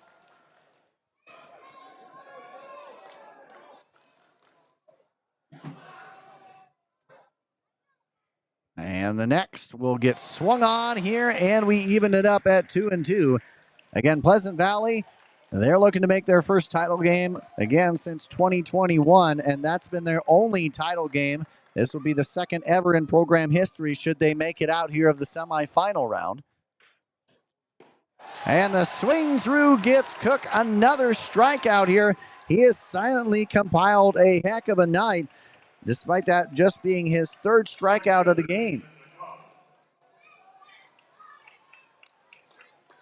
So 2 quick down as we get McCaw back up to the plate. He is 0 for 1 with a walk. The pitching has been on point here for the first, well, since the past 3 innings. Sioux City East captured the lead early with a 2-0 lead after 1, but then Pleasant Valley played it 2 in the 3rd inning to even it up, and it's been a scoreless 4th, now into the 5th. And here we go now, Cook with a 2-0 count, and taking that all the way, the 3-hole man, Mason McCaw. Strike 1. And many different places where you can catch all the action as that one's fouled back. But I do got to give a big hand to the Iowa High School Athletic Association because, again, after it in private hands for the state tournaments, they fought to get it back into their control. And there were some questions about what would the production value look like as that one is in there for the strikeout. I have to pause things as that is strikeout number 4 for Cook. He sets them down, and energy behind the Sioux City East dugout as they set down Pleasant Valley. And now the Spartans, who look to try and get back to a state tournament title game, they have to get back on defense in the next half inning. And it will be the top of the Black Raider lineup due up when we return right here on the IA Baseball Network. When it comes to protecting your home, you need more than just a contractor. You need a team that you can trust. And at IA Sports, we trust Lion Exteriors. They deliver expert roofing, siding, and exterior solutions built to last because your home deserves the best. With quality craftsmanship, honest service, and stress-free process from start to finish, they make upgrading your home simple and reliable. Whether it's storm damage, a full roof replacement, or a fresh new look, Lion Exteriors has you covered. Contact Noah today or visit lion-exteriors.com and tell them IA Sports sent you to schedule your free inspection. Lion Exteriors, protecting your kingdom.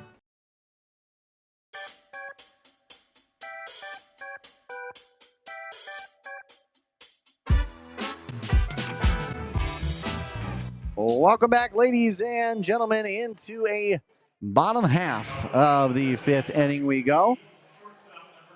And as we go ahead and take a look here, this is what it has looked like as we bring up what the inning by inning look has been here. It's been 2 runs in the first here by the Black Raiders, and then answered by a 2-run third here from Pleasant Valley.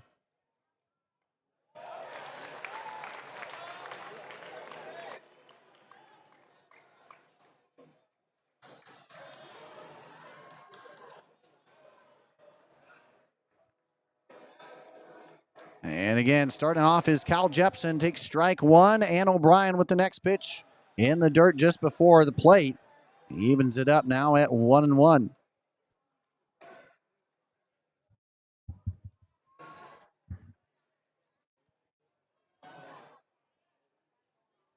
So here we are from Cedar Rapids, Iowa. Of course, more action at Carroll as Pleasant Valley takes on Cascade, and Cal Jepson with a hefty swing from the left-handed batter's box comes up empty. Left-handed shortstop is something that's more and more in a big need all across, not just the high school scene, but especially the collegiate level. The 1-2 way outside. Easy to lay off here and brings the count even at 2-2. Jepson has reached base both times. Last time an intentional walk. And in the first, he grabbed a single and later scored. And he is given time here as he steps on out. 6 hits for East. Trying to add on to that one. That one's in the dirt. Wisely lays off. O'Brien, though, has 6 strikeouts. He has been not so quiet about that, as he has been striking out in very clutch moments. He's had at least 1 strikeout in every inning so far. Normal depth for the infield. And that's a swing through as Jepson. He knew it. He had it and swung just early. Comes up empty, and he is set down on strikes. That is number 7 on the day here for O'Brien. And now it brings up the hard-hitting right fielder in Kason Claiborne.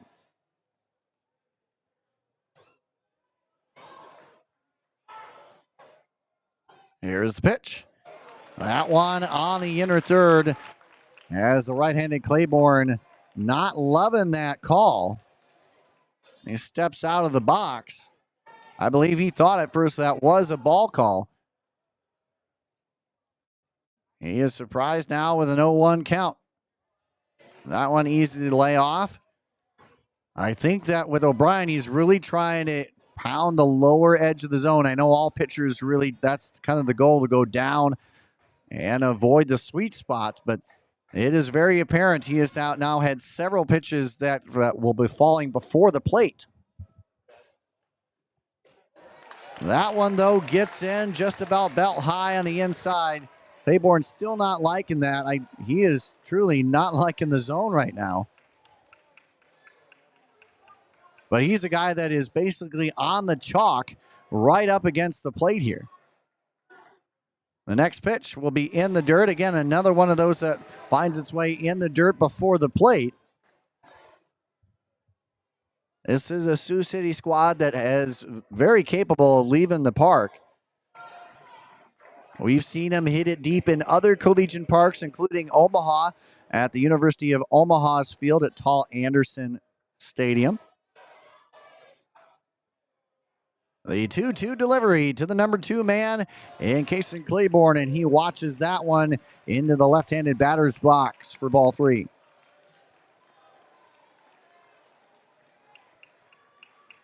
All knotted up at 2 after Pleasant Valley answered Sioux City East pair. They did so in the top of the 3rd. Here's the full count. That one is laced out there and finds its way into center field.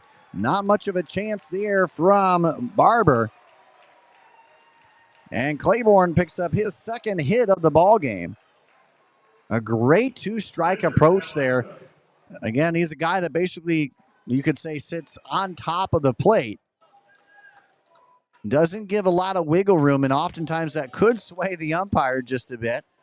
Doesn't seem like it's done that here today, but it's very hard when you got a guy basically standing on the plate, and you kind of have to worry about that. Right now with a runner on at first, we have just 1 down and bringing up Kellen Koch to the plate. He has been a perfect 2 for 2. He singled in both the 3rd and the 4th inning. In fact, drove in a run back in the 1st.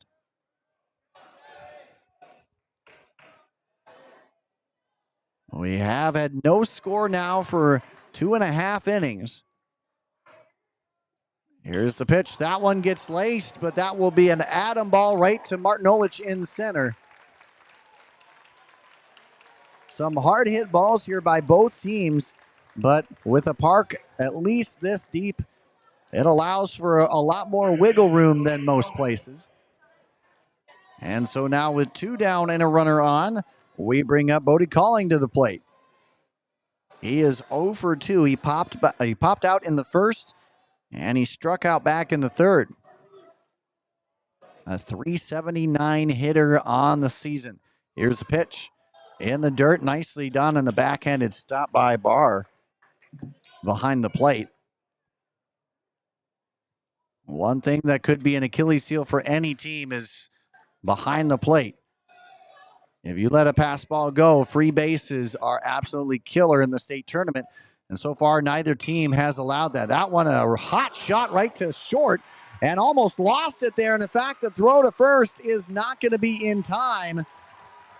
And Barber did stop the ball, but it went right beneath him. He could not find it. A couple turns around, and he still couldn't locate it. By the time he did, it was not going to be an in-time throw. It was close, but it was legged out by at least a couple steps here by Culling. As both teams are now slapped with an error, and the Black Raiders have now 2 on with 2 down. Logan Churkus now up at the plate. Had a sacrifice bunt back in the first. Obviously no sacrifice going to happen here. But again, the way that the outfield defensively is for Pleasant Valley, a big left center gap is wide open should he be able to take one opposite field. And for the righty or the lefty in Logan Churkus, he watches that one in for strike 1. 29 hits on the season. And he'll now look from the fire from O'Brien. He'll send this one high, and that will be out of play.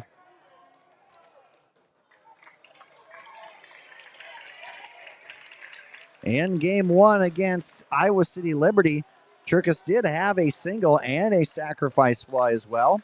Went officially 1 for 2. Also had a stolen base in that one. Right now down to his last strike in the at-bat. And the pitch. He tried to get him fishing out there, I do believe, as that one was about letter high but way too outside. I believe that was just a fishing pitch. You have a 2-strike count and a lot of room to work with there. Now we'll see if he looks to challenge him on the 1-2. And the fire on home, and that'll be a weak chopper on the first base side, foul ball. The ball boys here at the state tournament, they've done their job to a T. So kudos. And again, kudos to the Iowa High School Athletic Association. Again, after getting back control of state tournament coverage, there was questions about how it would be, what would be the production value, and they have done nothing but absolute bliss. They've done a great job so far. The 1-2 delivery. That one is in play, gets hit high into right center field. Already playing more towards right field is Martin Nolich, and he will take a couple steps to camp out under it for out number 3. So another hit here for the Sioux City East Black Raiders, but it does not equate to a run. We have now gone through 5 innings worth of action. It's still a 2-2 ball game as we have 4, 5, and 6 due up for Pleasant Valley right after this here on the IA Baseball Network. Hey guys, a lot of ways out there in baseball to improve your game because it's all about improvement, right? And one of the ways you want to do that is improving your swing. One of the ways to help improve your swing, the batting donut. A trusted weight since 2022, comes in 9 and 16 ounce varieties. This covered in durable non-scratch silicone helped to protect your bat. It comes in a signature pink, blue, or chocolate frosting. Is a great way to pay homage to a wonderful breakfast treat while helping to strengthen, home in, and zero in on your perfect swing. So don't leave it to chance. Go out there, have some fun, and get the batting donut today.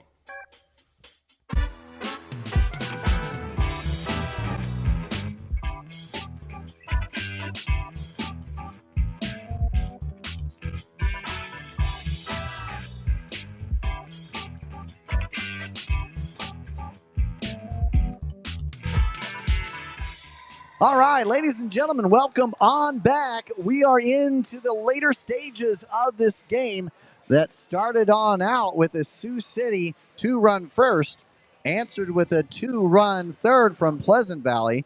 And boy, as Callan Cook comes back out to the mound, we are just as much in a pitcher's duel now as we have been the entire state tournament. Both of these pitchers have not given up a whole lot.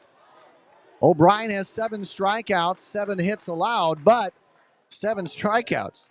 Meanwhile, Cook on the mound, just 1 hit allowed, and he has struck out 4, including back-to-back strikeouts to end the last half inning. As Fredrickson back on up to the plate, he is the lone hit so far in this one for Pleasant Valley, and he shoots one right side, and that will be foul. That one just past the bullpen pitcher's mound. It looked like it might have a way to just slip inside fair territory, but all for naught as it splits the count now at 1 ball, 1 strike. The next pitch is sent right up the middle and over the head of Jepson. That will be the second hit for Fredrickson. He's now 2 for 3 on the day.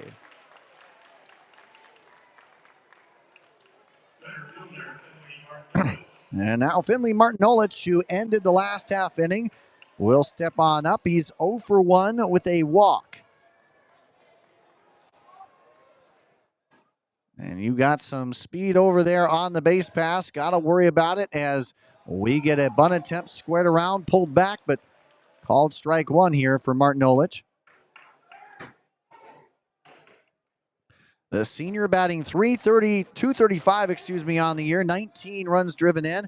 He's had 24 total hits. And the 0-1, the bunt attempt is all for naught as it gets shot foul. Right underneath him, in fact, and in foul territory. So now, my guess is that eliminates the bunt attempt here.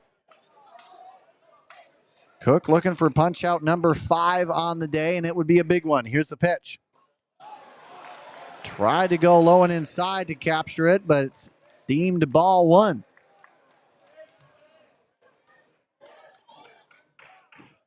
Once again, we're into the 6th inning here from Veterans Memorial in Cedar Rapids. That slider too far low and away in the dirt to the right-handed Martinolich.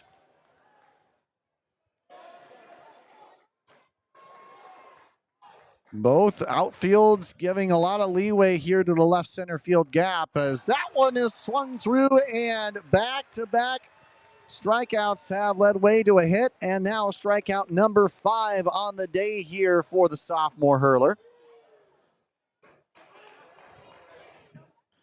A strong outing from Cook, as now it brings up Lincoln Dalton, who knows a lot about strong innings. He went 9 strikeouts in the complete game again in the quarterfinal round against not against Southeast Polk. As that one is swung on here for the strike.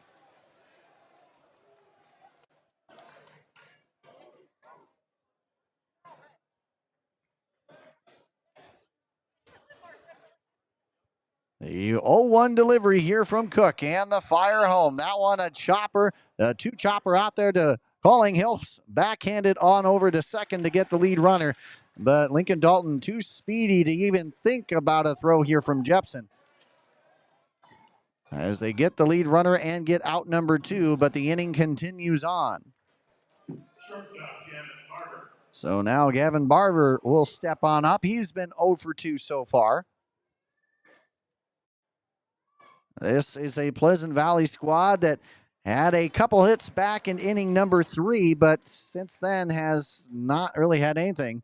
They have 2 combined hits, and the second hit coming from Fredrickson in his second hit of the game. So far, 1 out of 9 collecting all the hits here, and in fact, driving in all the runs. And we will have a pitch runner on for the Spartans. It will be number 12, Gavin Kettman, the senior. 5 stolen bases for him on the year. And Barber, the senior, 283, 19 runs driven in. Also has 10 walks. That one gets away, though. The first wild pitch of the game here from Cook allows the Spartans to get right back with a runner in scoring position since the first time they've had that since the 3rd.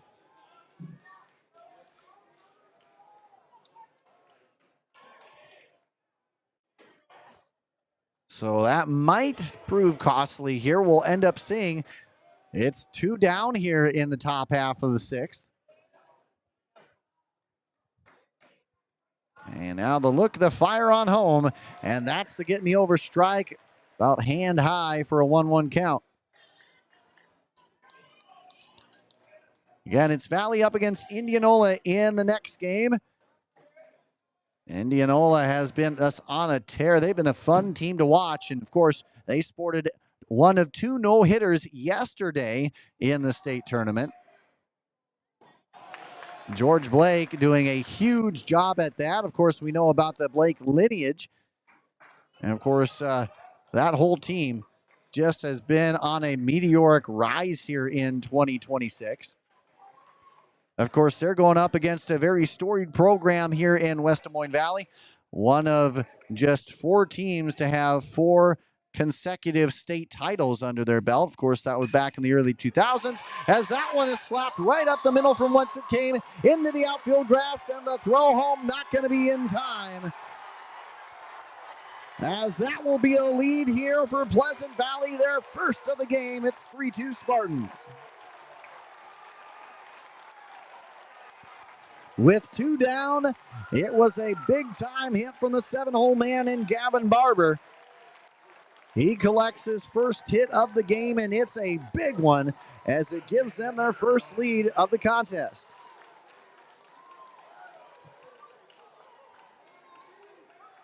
And on top of that, they continue on with the DH in Dawson Bales, who was reached once after being hit by a pitch. Officially 0 for 1 on his stat line. Here's the pitch. That one too far out of the zone here. So they trade one guy on second for another. Again, on the throw, Barber turned that single into 2 bags. Stands, again, in scoring position. The 1-0 delivery from Cook is swung on.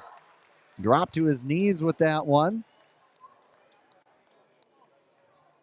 The Spartans have the edge despite having just 3 hits in this one. Just goes to show, but a wild pitch can be a huge factor, and it was. As you got to think that kind of a hit by Barber, if there was a guy on first, probably wouldn't have sent anybody home just yet, as that one's fouled back into the stands. And instead of a Pleasant Valley lead, we still could have been looking at a tie ball game. But again, a game of, well, a game of inches, of one play, however you want to deem it. The 1-2 is in there for the strike, and the inning is over. Strikeout number 6 from Cook, but not before Gavin Barber plays hero and puts the Spartans up by 1, as we will head into the bottom half of inning number 6. When we do come back, Cal Chamberlain will lead us off, followed by Lincoln McCaffrey. Frankie Stews, the top 3, and East looking to try and answer right after this here on the IA Baseball Network. There's a kind of magic to making memories, to finding time for the little things and the big things, the new things, and the things you'll do over and over again. It's the magic of a job well done and a well-deserved day of rest, of living life to the fullest with the people you'd never want to live without. Fairway, closed on Sunday, open for life. Yes, those are chicken tenders. And yes, they're on a plate with your favorite Pizza Ranch items. Which means, yes, chicken tenders are now available at Pizza Ranch buffets. Make it a buffet day at Pizza Ranch.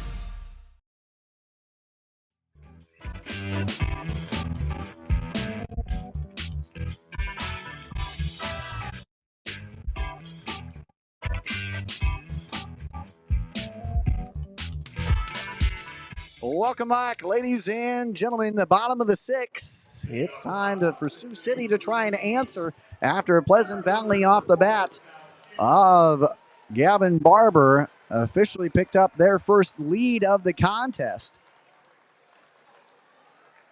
And now it would be Cal Chamberlain to try and answer back. He has been 1 for 2 so far with a single. And he takes a look at strike one to begin at bat number 3. 7 hits for Sioux City East. They're trying to use that hit advantage to try and plate at least one more to tie it up. But a swing through on an upper high fastball, unable to be connected on. And we go ahead and bring it 0-2. Here's the 0-2 delivery and the pitch. That one easy laid off as that's well outside the zone to the lefty and Cal Chamberlain. One of 4 lefties in the bottom 5 of the order here for the Black Raiders. And that one too far. It looked like it had the right stuff horizontally, but or vertically, I should say, but horizontally not so much. Brings it to a 2-2 count. The 2-2 delivery, that one sent right up, and a nice snag at shortstop. Barber nearing the second base bag. Scraps that one in, and a good throw will capture out number 1.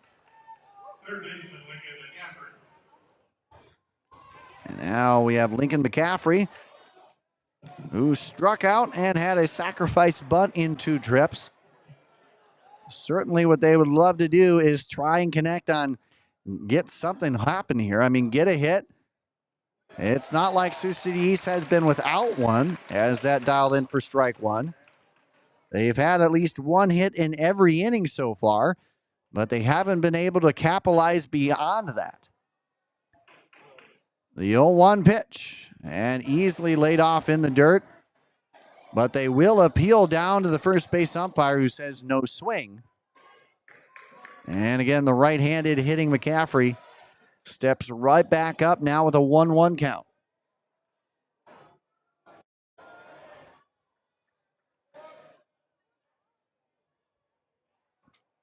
And the 1-1 delivery sails a bit high. And Dean ball 2. Again, Sioux City East, after taking down Sioux City West, they had a really close 2-run win over Lewis Central to make it here. And as that, good old Uncle Charlie finds its way in for strike 2, the Black Raiders also took down Iowa City Liberty in their opening state tournament game to make it their first state tournament win since 2013. And the 2-2 delivery, once again laid off in the dirt. He definitely has a good bite to that breaker, a good slider. Looks like a curve or at least a splitter type pitch that has some good bite at the end, but we've seen at least now 10 pitches hit the dirt in front of home plate. He's trying to get him fishing here. Here's the 3-2 coming on up. And the pitch. That one sails up high. Too high, in fact. Some chin music puts the runner onto the base paths here with 1 down. McCaffrey draws the walk. And now we bring up Frankie Stews to the plate, who's 1 for 2. We've seen plenty of time from both of these squads, the ability to change 1 inning in their favor. And could be that both of these teams do that here in the 6th. Again, after East plated 2 in the bottom of the 1st, Pleasant Valley answered in the 3rd with 2 of their own. And then they took their first lead of the game in the top half of this inning. And it's a 3-2 advantage here for Pleasant Valley. The empty count draws 1-0.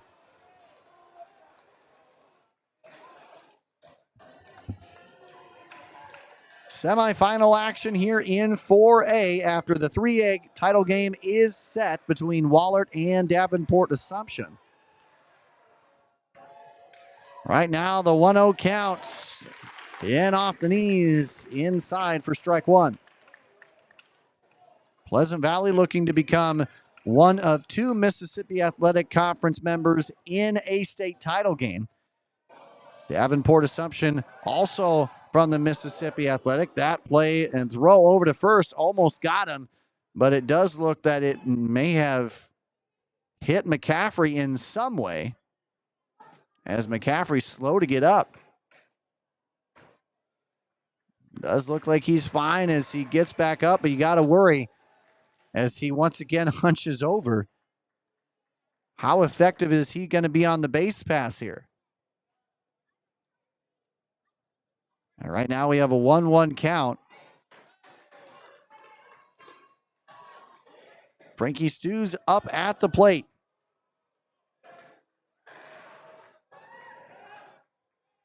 O'Brien already with 7 strikeouts in this one, as that one gets chopped foul on the first base side, strike 2. Again, if you had to go ahead and pick out who could be a player of the game, I think O'Brien certainly deserves at least a nod here. And the pitch gets him swinging through that one. It's a strike.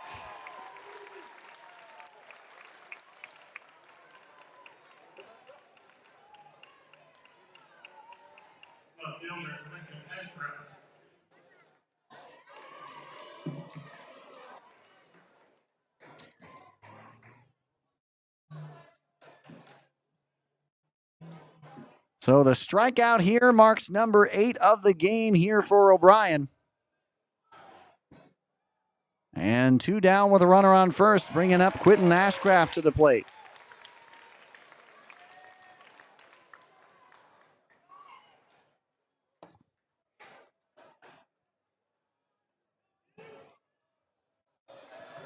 The 0-1 count here now to the Sioux City East 9-hole man. The pitch. That one's chopped foul, and now 0-2. And you hate to see momentum shift either way, but or maybe not. But it definitely seems like the momentum is in Pleasant Valley's favor here, as Sioux City East yet to capture a run since the very first inning. Here's the 0-2. That one easily laid off as that's well high.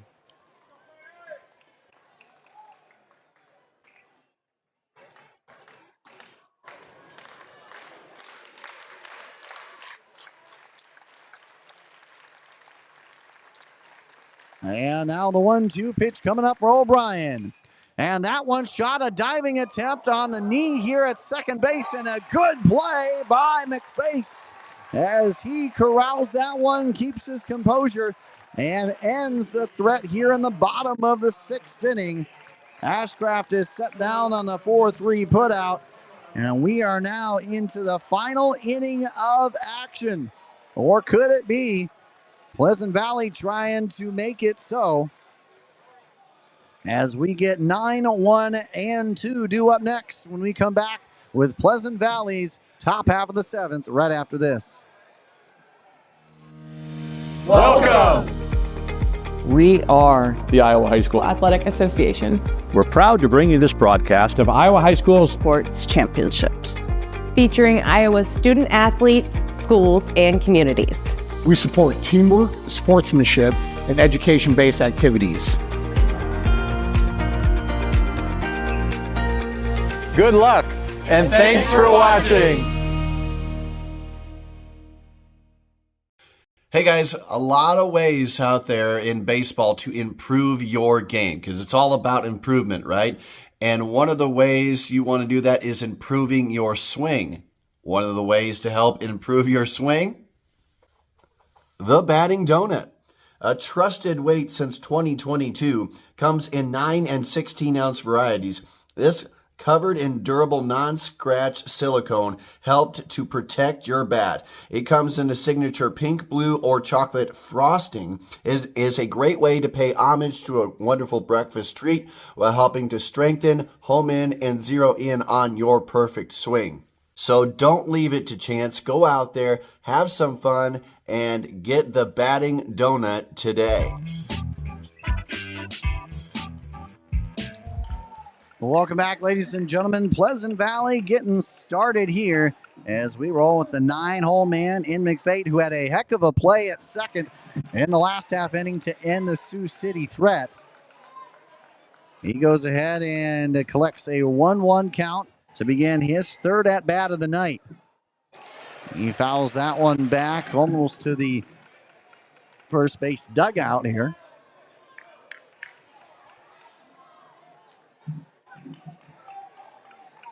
Pleasant Valley was down most of this game. In fact, all the way through through 3 innings, I should say. They tied it up in the third. And it was a tie game all the way through 5 innings of play. But then a 1-run 6 is all that they have needed here to now earn a 1-run advantage. And the 1-2 evened up now at 2 apiece. You know, Pleasant Valley, nearly a third of their games have come with 2 runs or less. So they are very comfortable, it seems like, in these kind of situations. That one dived too far in the dirt for ball 3. As you ask Coach Steckline, that's kind of where it is. They can thrive in just about any situation. And Pleasant Valley in the driver's seat here now. The 3-2, too far inside. And I don't know if that hit him at all, but regardless, it was not a strike. Although Logan Chirkus having a bit of a conversation here with the umpire, and Coach Miller also coming on out, and he does go ahead and he does motion to the elbow, meaning hit by pitch. My guess is Chirkus was thinking about possible interference there.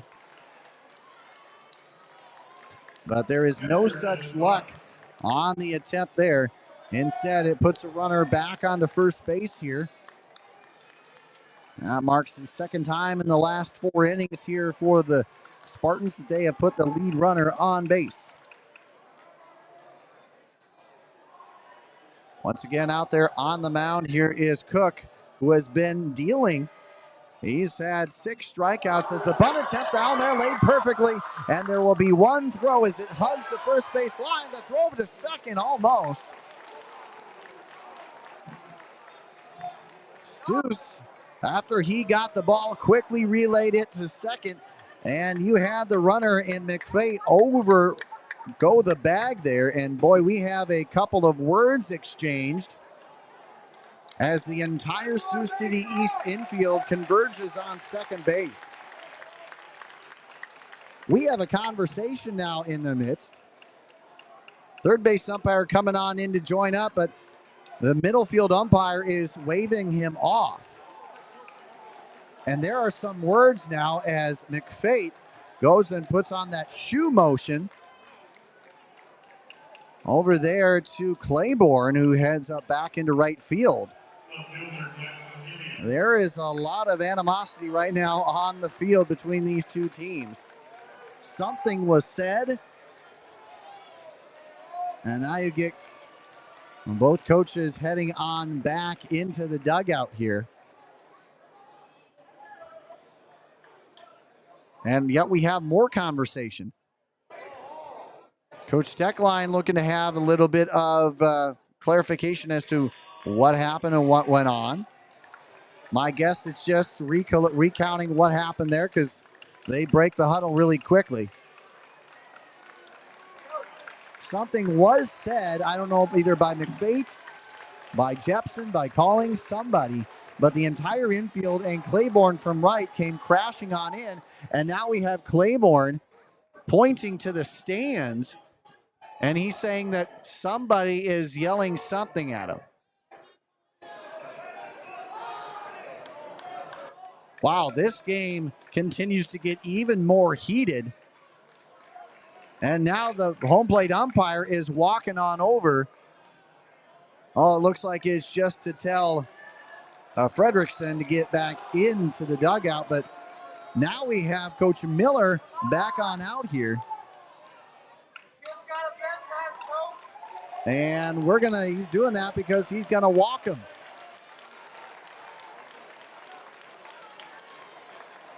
He's going to go ahead and walk Amelia.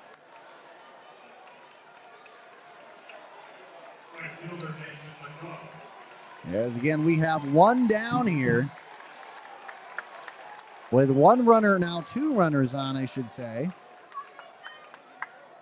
Boy, what a turn of events this has been. A lot of chirping. A lot of stuff going on. A lot of anger out there. But right now in the driver's seat, it's Pleasant Valley. As the first pitch to McCaw goes too far outside to the lefty. Valley and Indianola next following this battle here. The pitch. Checked the swing, but called strike anyway. Splits it now at one apiece. Again, Pleasant Valley looking for their first trip to the state title game since 2021, in which they won it all that year. Here's the 1-1 count. That one slapped left side, just past third base, but foul.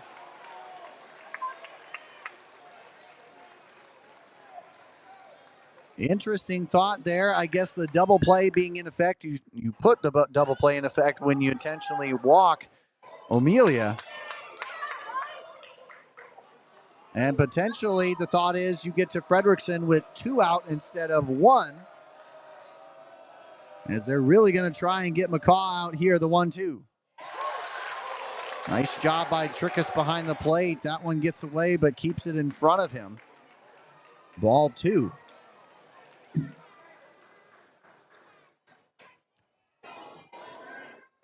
Again, a little bit more chirping out there from both squads.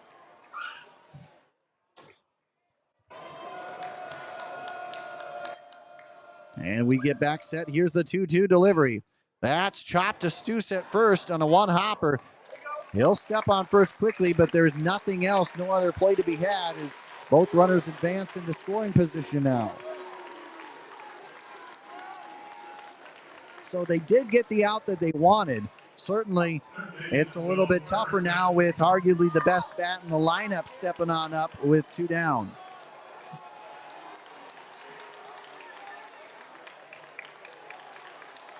So McFate stands on at third. O'Melia on at second. And they're just going to go ahead and walk Frederickson. A little bit of a badge of honor there as they're going to try and get to Martin Olich, who is officially 0 for 2 with a walk. With 2 down, that does kind of give a little bit of wiggle room to walk him. Certainly, Frederickson has been on fire. 1 for 2. He's drawn a walk, but he's also doubled the first 2 runs of the game. And he also singled back in the 6th. So if you want anybody to not be up at the plate, I don't blame Coach Miller. I'd walk him too. But as a result, that does put the bases fully loaded here and puts all the pressure on the sophomore in Callan Cook. The empty count pitch. Check swing. Did he go? Looks like they'll call it a strike anyway. Looks like that slider outside has been working for Cook this so far when it's been on.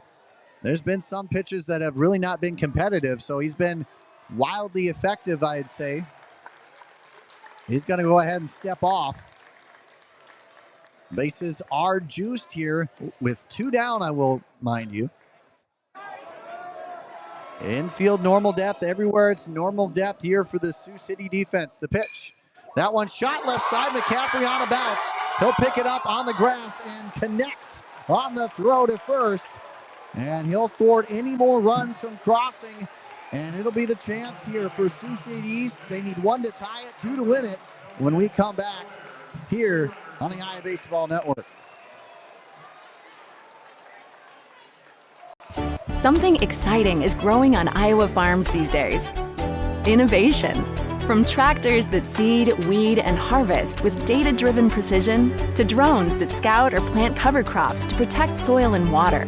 Even our animals live in smart homes with round-the-clock care.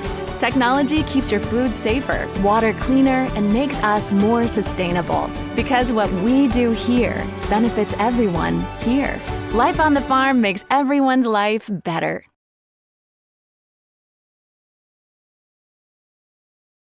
Yes, those are chicken tenders. And yes, they're on a plate with your favorite Pizza Ranch items. Which means, yes, chicken tenders are now available at Pizza Ranch buffets. Make it a buffet day at Pizza Ranch.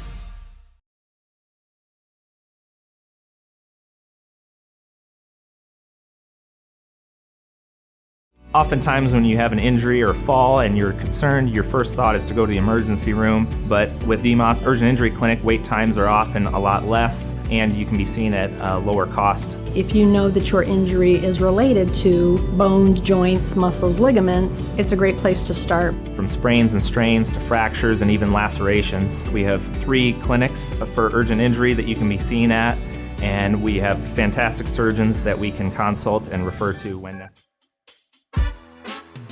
All right, ladies and gentlemen, this is as cinematic as it gets. We're down to the final inning. Sioux City East with the top of their lineup. If they're going to get anything done, it has to be with the start of Western Kentucky commit Cal Jepson. And O'Brien right back on the mound. That slap right up the middle. Jepson does not wait around on that one. He sends that right into center field with the first pitch, and he gets onto the base pass here. And now, again, with outs at a premium right now, you got to wonder, Jepson has 39 stolen bases coming into this contest. What is it going to be like here? Are they going to let him run loose? Because certainly a guy that a pass ball, a wild pitch, could easily put him on third. So what's the wiggle room here as Jepson stands on first, and the pickoff attempt has gone wrong. And Jepson will round second. He'll head on to third, and the throw will not be in time. The slide, and it gets away. It gets away. Cal Jepson is going to single-handedly tie this ball game up. Holy cow. Are you kidding me? The magic of Cal Jepson continues. This game is all tied up, and it's Sioux City's to win it here. Boy, that couldn't have gone any worse if you're Pleasant Valley right now. A pickoff attempt, we've seen that a number of times. I don't know if it's simply Veterans Memorial Stadium, but we've seen that in a lot of the games here at the state tournament. And boy, Jepson has too much speed. He came around second quickly, and the throw tried to rush it, sailed on Dalton and just went right almost into the dugout there. And there was just no chance as a speedy Jepson scores. Singles and comes all the way around. And boy, we are back at it. Get your popcorn out as now we have Claiborne up to the plate. A 2-for-3 hitter. Boy, this has given, the last 2 innings have given us quite a lot to like. That one gets ripped. That one's sent on the line out there to left field, and a diving attempt is no good. That'll be the 3rd hit of the game here for Claiborne as he rounds second. He'll head on to third. The throw, and the tag is applied.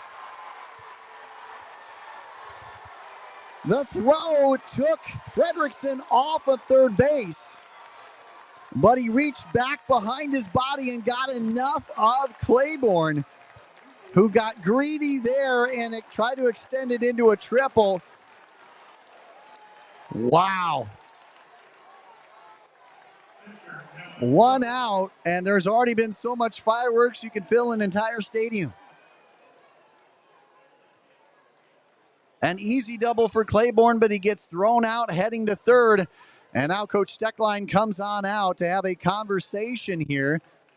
Will it be to take the O'Brien out? He is at 102 pitches right now. 110 is the cutoff mark. You can finish the batter there, but you don't have very many pitches to work with. They have had a pitcher warming up here over the last inning, so they knew it was coming. This looks to be a heads up. You only have so many pitches left. You have 8 pitches to work with. Go get them.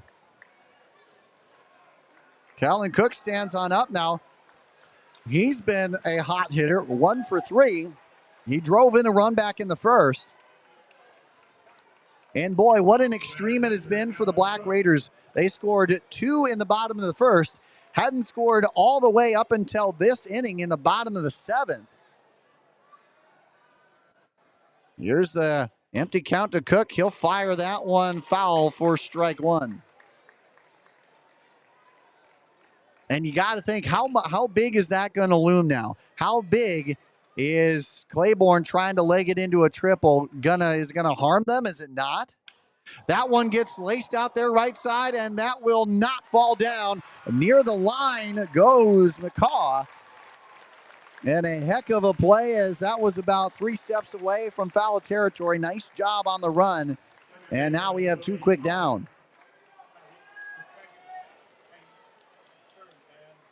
Boy, how much you look at this game. It's been, well, from the fourth and fifth inning especially, even the sixth, just not a lot of action happening. And already in the last 2 innings, it's been, in this inning alone, it has been absolutely electric. As ball one, is called here to Bodie Calling. 0 for 3, although reached on an error back in the fifth. Easily lays off that one in the dirt here. Again, O'Brien now up to 105 pitches. He has 5 left to go. And they're going to ride the workhorse here. 8 strikeouts for him on the day. The 2-0.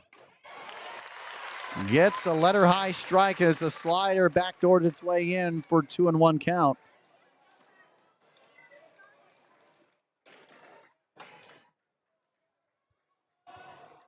The 2-0 delivery is coming on up. That one is hot shot to the hot corner there. A nice snag by the third baseman here in Frederickson. A heck of a play, and it gets him out of the inning. So 1 hit, or 2 hits, I should say, a double and a single brings home a run.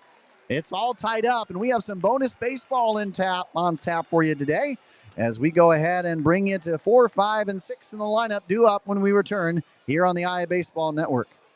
There's a kind of magic to making memories, to finding time for the little things and the big things, the new things, and the things you'll do over and over again. It's the magic of a job well done and a well-deserved day of rest, of living life to the fullest with the people you'd never want to live without. Fairway, closed on Sunday, open for life.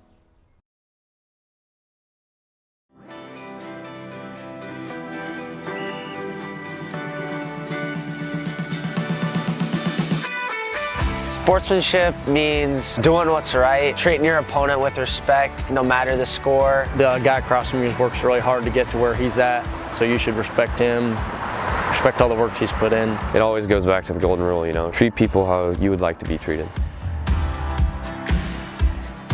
I'm sure if you play sports, you've been around people who are unkind during the sport, but it makes it better when everybody's kind. You're out there playing a sport, you're out there to have fun.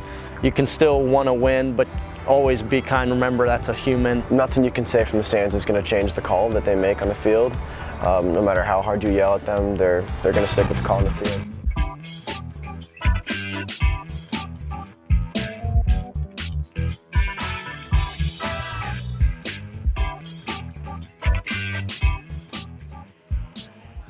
Welcome back, ladies and gentlemen.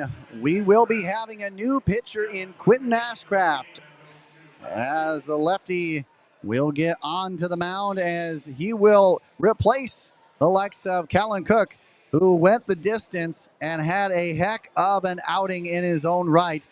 He went 110 pitches exactly, struck out 6 in the process. He gave up just 1 extra base hit all game long so far, 3 total hits.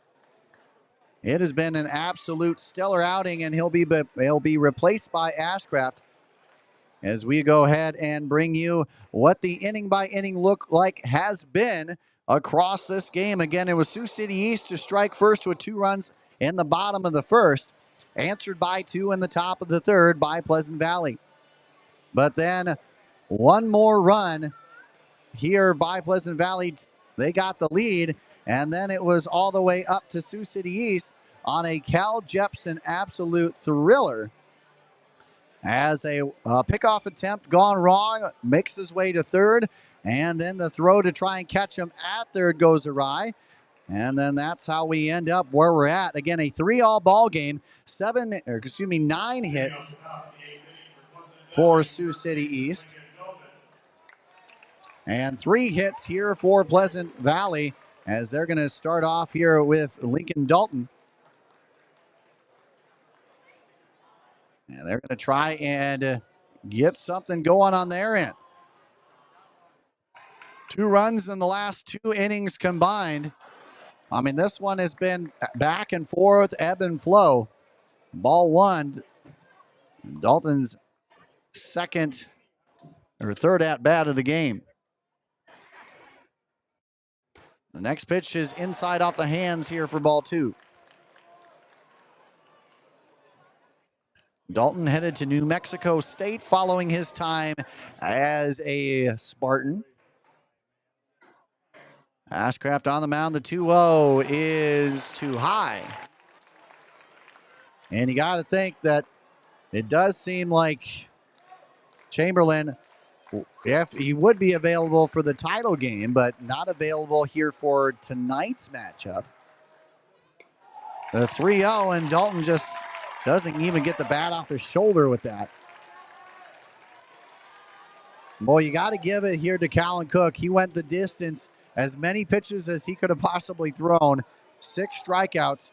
He made it a little uncomfortable for what is a grizzled and tough Pleasant Valley lineup. So Lincoln Dalton with a walk, his second walk of the game, 3rd trip onto the bases. A squared bunt attempt pulled back here by Barber. Ball 1. Barber was the last hit to put him up by 1. He RBI singled back in the 6th. Does he have more magic in him here as we hit extra innings in the 8th? And now that is 5 straight pitches, 5 straight balls. Quentin Ashcraft has been asked to come on in what is arguably the most intense situation of the entire season. Not an easy feat. Here's the pitch. And the bunt attempt laid down perfectly, a little hard, but Ashcraft doesn't even look to second. So they do have a successful sacrifice bunt here.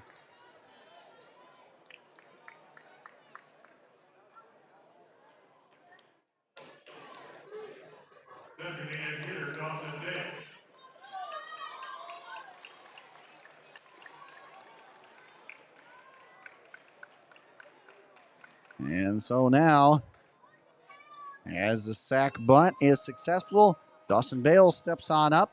He's been hit by a pitch, flown out, and struck out. That's not quite in there for ball 1. The one thing is very sure here. You have got to go out and make competitive pitches. You cannot go ahead and put free batters on the base pass. You just can't do that. Here's the pitch.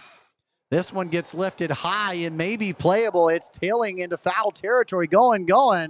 And that'll be definitely into foul territory there as it brings up strike 1. Well, what that shows is Bales is out in front of that one. If that one, honestly, if that one would have been in fair territory, it would have been an easy out because that had a lot of height to it.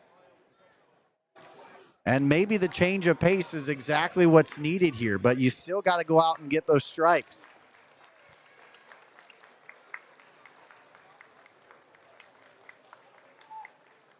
Here's the 1-1 count. And the pitch. A good high strike to get him swinging through that one. He got a piece of it, says the umpire, foul tipped. The result the same, strike 2.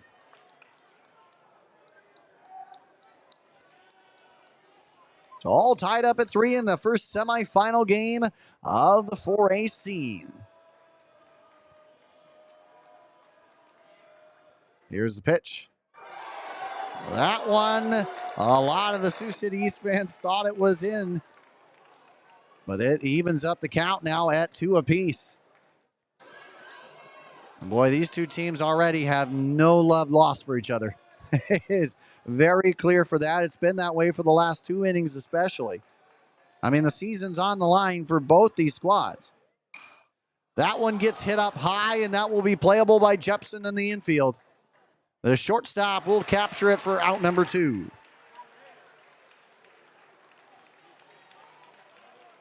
So maybe it's a little bit of genius here by Coach Miller.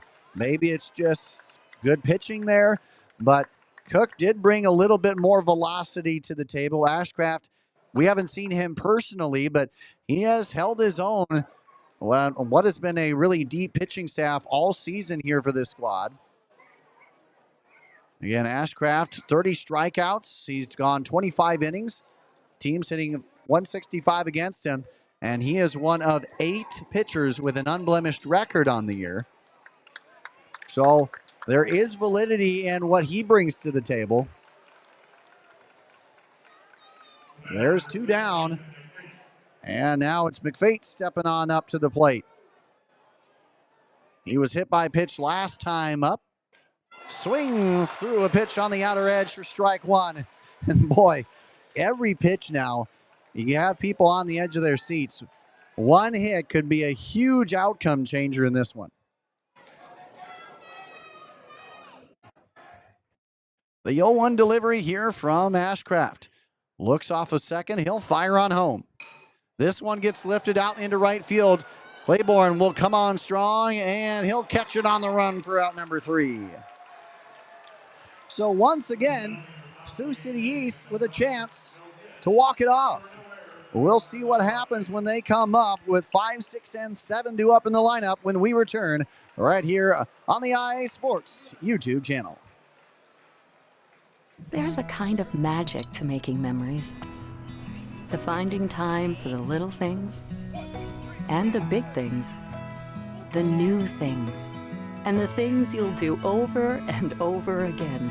It's the magic of a job well done and a well-deserved day of rest, of living life to the fullest with the people you'd never want to live without.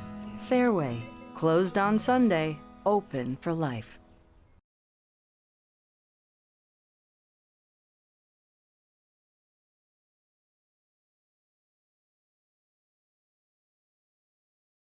Hey guys, a lot of ways out there in baseball to improve your game because it's all about improvement, right? And one of the ways you want to do that is improving your swing. One of the ways to help improve your swing? The batting donut. A trusted weight since 2022, comes in 9 and 16 ounce varieties. This covered in durable non-scratch silicone helped to protect your bat. It comes in a signature pink, blue, or chocolate frosting. Is a great way to pay homage to a wonderful breakfast treat while helping to strengthen, home in, and zero in on your perfect swing. So don't leave it to chance. Go out there, have some fun, and get the batting donut today.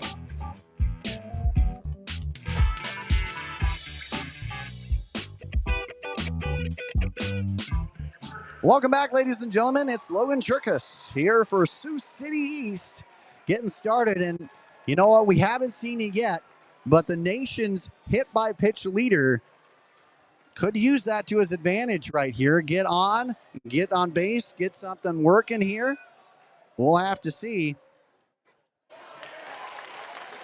We get strike 1, starting things off from the new Pleasant Valley pitcher here. And Hunter Dom, 16 strikeouts through 11 innings pitched for him on the season. That one sails outside. He comes in relief of O'Brien, who went the distance and then some. O'Brien, 110 pitches, 8 strikeouts. He allowed 9 hits, but he did not allow much else from there. He was credited with the error that eventually sent Cal Jepson home on a wild play. The 1-1 count, sliced left side, but that'll be in foul territory.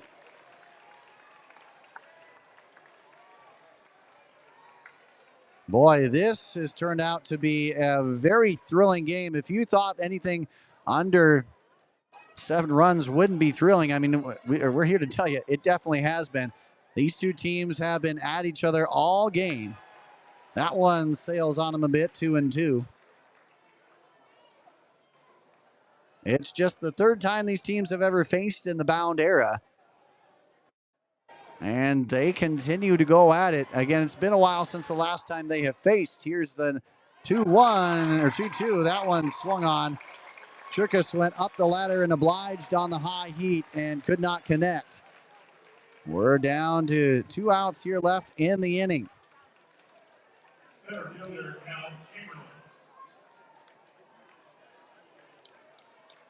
Kyle Chamberlain steps on up to the plate, 1 for 3. He singled back in inning number 4.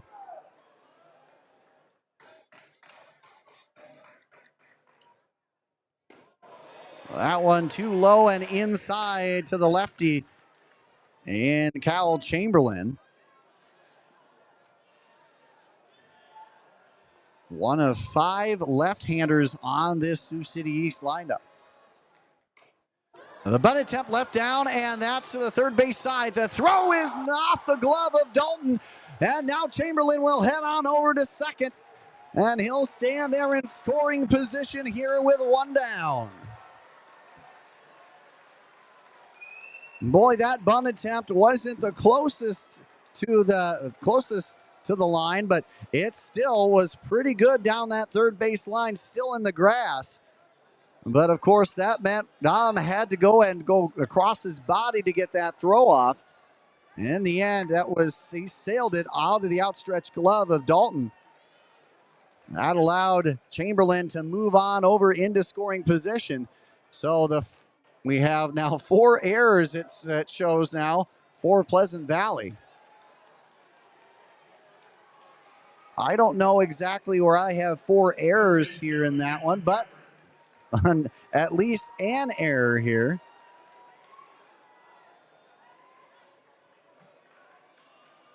As now Chamberlain stands on second. And we now bring up to the plate Lincoln McCaffrey. McCaffrey has walked, struck out, and sacrificed in 3 trips. 9 hits for the Black Raiders, looking for number 10. This one is looped into center field. Are they going to send him? And they're not. They are not going to send the runner on home, as Lincoln McCaffrey, a big hit with 1 down, moves the runner over to third. And now Frankie Stews, who had a double in the second inning, could play hero here in this one.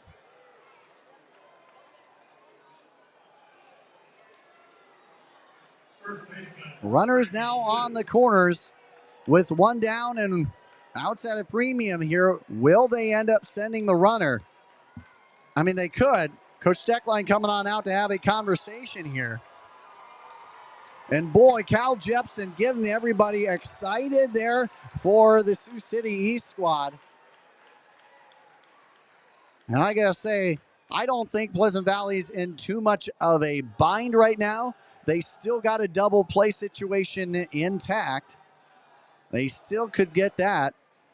But I got to say, anything that goes at least middle depth in the outfield will undoubtedly score the runner from third. So if you're Frankie Stews, I mean, you're talking the elevation game here. I mean, a launch angle is now your primary concern. Where are you going to get that one, and how far can you get it? With 1 out, they have a lot more flexibility here. The Black Raiders have a chance to walk it off here as everyone gets back to their respective places. Lincoln McCaffrey stands on first. And we have Chamberlain on as the potential winning run at third. Dom, the relief pitcher in of O'Brien, who went 110 pitches and 8 strikeouts. He would be on tap, not for the loss. They're going to get the runner heading on over. McCaffrey will get no throw as he'll easily stride into second. Meanwhile, a 1-0 count here to the lefty in Frankie Stews. He's 1 for 3 with a double. And even if Stews strikes out, which I think the best thing would be if he's not going to get a hit, get a strikeout here. Well, I shouldn't say anything with that as he swings through that one for strike one. But, I mean, realistically, you put the ball in play, you have a higher chance of getting the out. Here's the 1-1 count coming on up and the pitch. Swings through that one. Now it's strike two. I mean, the conversation changes drastically once you get to 2 outs. You no longer have the ability to put it in the air and give a sacrifice. The 1-2 and the pitch. Swings through that one in the dirt. They have to complete the play on the drop third strike, but they end up securing it for out 2. That was a mammoth strikeout from Dom. Dom with 2 strikeouts in this inning alone coming in relief. And now he has to deal with Quentin Ashcraft, who is 0 for 3 on the day.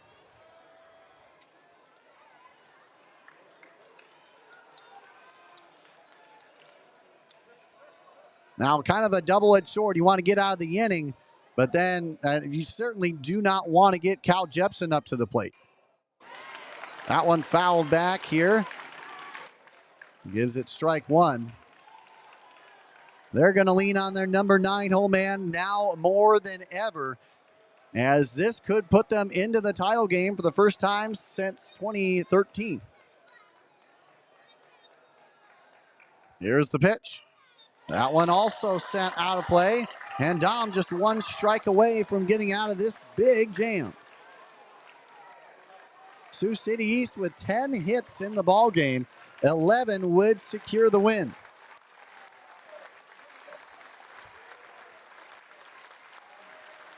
Here's the windup, now the pitch. And that one is a slow roller out there to second. The pickup glove side, and the underhand toss is in time. And defense reigns supreme for Pleasant Valley as they get this one into the 9th. We're about to play a major league length ball game here, folks, as we now head into another inning of extras when we return right here on the IA Baseball Network on the IA Sports YouTube page. Oftentimes when you have an injury or fall and you're concerned, your first thought is to go to the emergency room. But with DMOS Urgent Injury Clinic, wait times are often a lot less and you can be seen at a lower cost. If you know that your injury is related to bones, joints, muscles, ligaments, it's a great place to start. From sprains and strains to fractures and even lacerations, we have 3 clinics for urgent injury that you can be seen at, and we have fantastic surgeons that we can consult and refer to when necessary.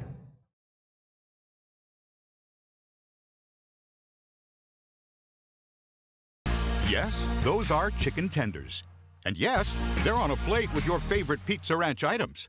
Which means, yes, chicken tenders are now available at Pizza Ranch buffets. Make it a buffet day at Pizza Ranch.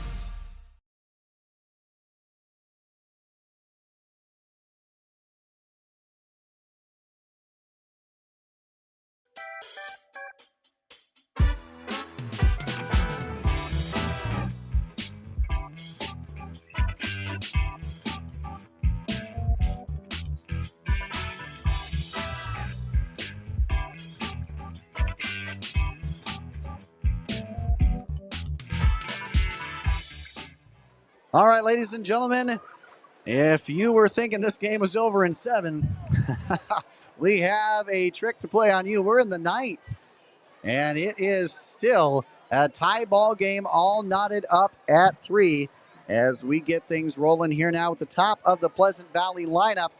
Evan Barr will step on out. He is 0 for 3 with a walk. He did reach on an error back in the first. And we'll see how this goes. Quentin Ashcraft back on the mound. If you're Sioux City East, you are, I mean, for both of these squads, honestly, you're begging for this to be ending in your favor this inning. Because honestly, the way that it sits right now, I mean, both these teams, they want to have something to go for the title game, right? They have good depth. but that's going to be tested here significantly if this game goes at least another few innings. Ashcraft, one of their I think the fourth best hurler on this squad for Sioux City East. He gets a strike in there right away.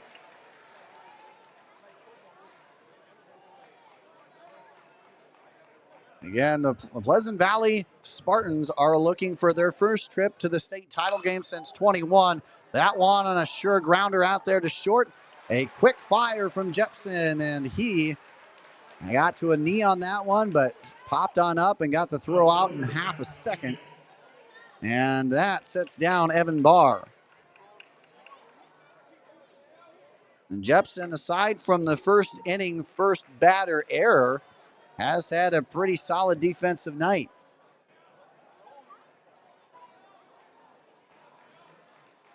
Now that brings up Jackson Amelia to the plate. He has walked and been hit by pitch. And he takes ball one. Pleasant Valley, again, looking to try and make the state title game since 21. Sioux City East since 2013, in which they were runner-ups.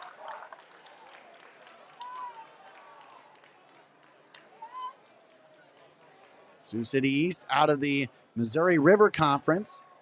Pleasant Valley out of the Mississippi Athletic. That one dialed in for a strike. And we mentioned it before, they're not the only Mississippi Athletic team left standing.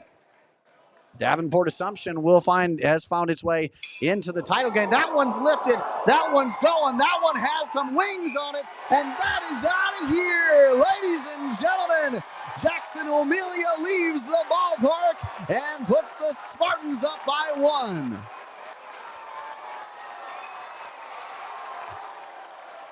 What a shot.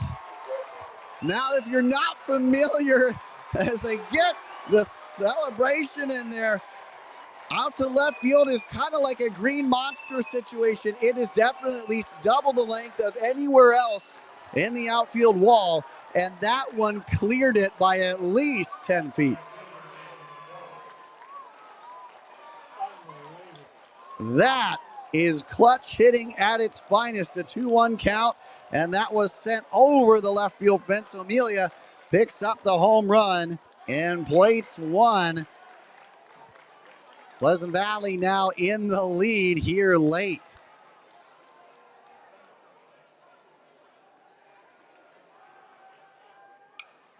And that one shot out to Coling in the outfield grass as he was deep enough to pick that one and get out number two. For reference here, Amelia hasn't hit a home run all season. That was his first, and it gives the Spartans the lead late. That was as cinematic as you could ever ask for. That was a heck of a moonshot now as Fredrickson stands on up to the plate. He sends that one to McCaffrey, third base on a one-hopper. Across the diamond it goes. But not before the damage has been done. One run off the strength of Amelia's big blast to left. And boy, we're back at it the same way we were in the seventh. And guess what? The exact same lineup that was in the seventh. It's the top of the Sioux City East order with Jepson due up to try and answer when we come back. There's a kind of magic to making memories, to finding time for the little things and the big things, the new things, and the things you'll do over and over again. It's the magic of a job well done and a well-deserved day of rest, of living life to the fullest with the people you'd never want to live without. Fairway, closed on Sunday, open for life.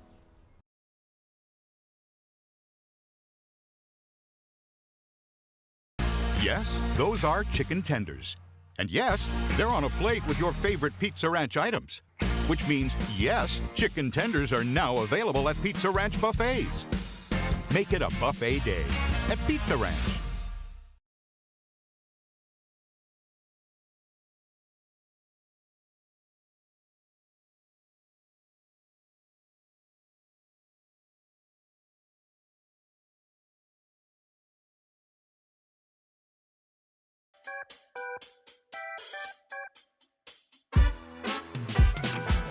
Well, welcome back, ladies and gentlemen. Here we have deja vu, a one-run lead here for Pleasant Valley, and it's the top of the Sioux City East lineup to try and answer that here.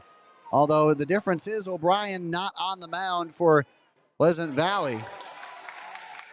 Dom once again rocking it here for his second inning of work. The bottom of the ninth, this is a major league game in length anyway.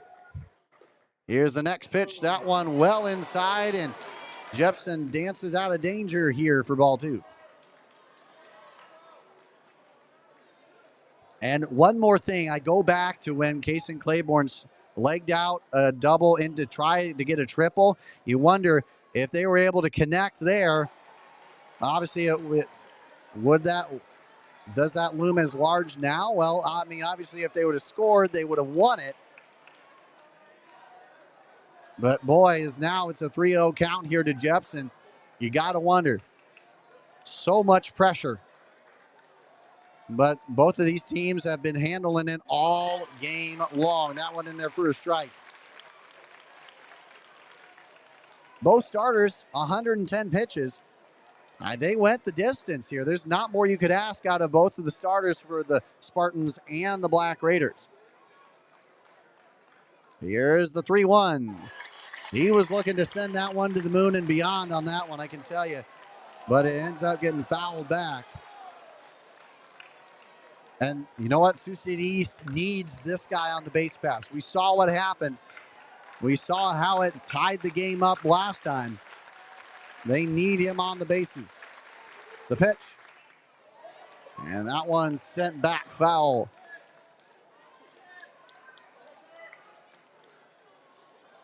The biggest inning of the season here for the Black Raiders is right now. Their season on the line.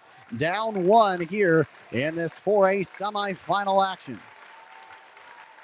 The 3-2 delivery. And that one's hit high. That one will be playable in shallow right center field. And coming on will be Martin Olich for out number one. And the Black Raiders are down to their final 2 outs here in this one. That was perhaps the biggest out of the year. I mean, you get Cal Jepson, who has been proven, we saw it last time, a wild pitch and a wild throw, he scores. That's all it took. And with him off the base pass, that's a huge sigh of relief here for Coach Steckline in Pleasant Valley.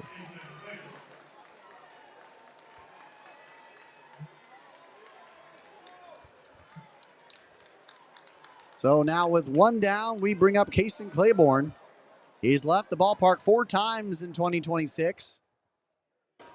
And he tries to do so there, missing with 0-1.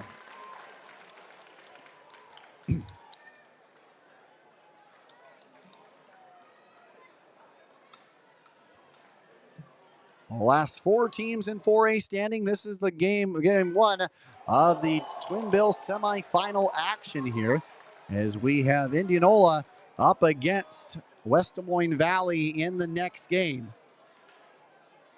Boy, I got to tell you, we have not been any shy of action here at Veterans Memorial Stadium in Cedar Rapids. That one laced, and that will find its way one hop to the left fielder in O'Melia. Claiborne has been on fire today. That's his 4th hit of the ball game. He has been a hard out in this one. And speaking about hard out, Callan Koch has also been a hard out. The former pitcher. And now left fielder Callan Cook steps on up.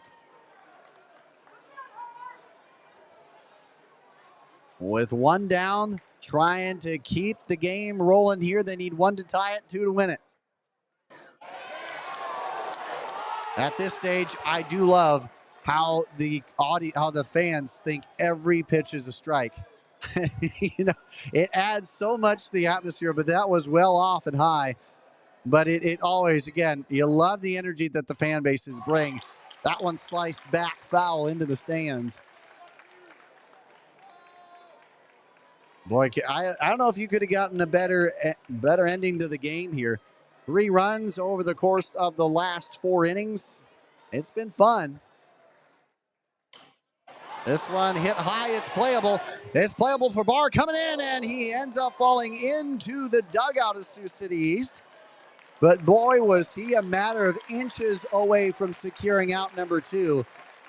And you talk about dedication to the cause. He was ready to potentially get himself hurt.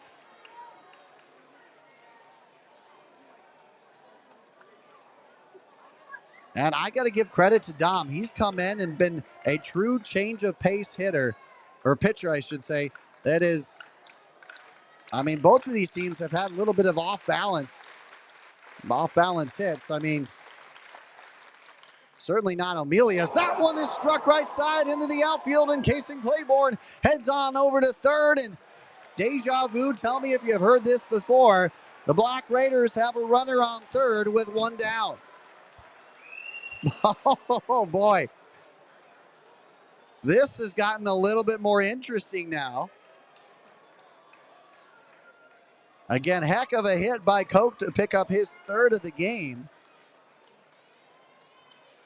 Now he stands on first. Bodie Calling steps on up to the plate, and this guy's due. He is 0 for 4, and he has flown out twice. He's grounded out and struck out. I should say, correction, he did reach on an error back in the 5th, but he's going to need a hit here. Coach Steckline, though, coming on out. Boy, this is very reminiscent of that of the bottom of the 7th. Coach Steckline comes on out. We saw what played out the last time. Will it happen here? We don't know. But boy, this game has certainly etched itself as an instant classic here in Cedar Rapids. And that's already without the fact that we had 2 no-hitters yesterday. I mean, this 3A, 4A state tournament has given us nothing shy of excitement. We started day 1 with 1 game followed by a rainout. And then we had to have 5 games squished into day 2. Yesterday, which should have been just a 2-game slate, turned into 4. And now we have the first regular scheduled day of the entire state tournament. And we already have an extra inning thriller.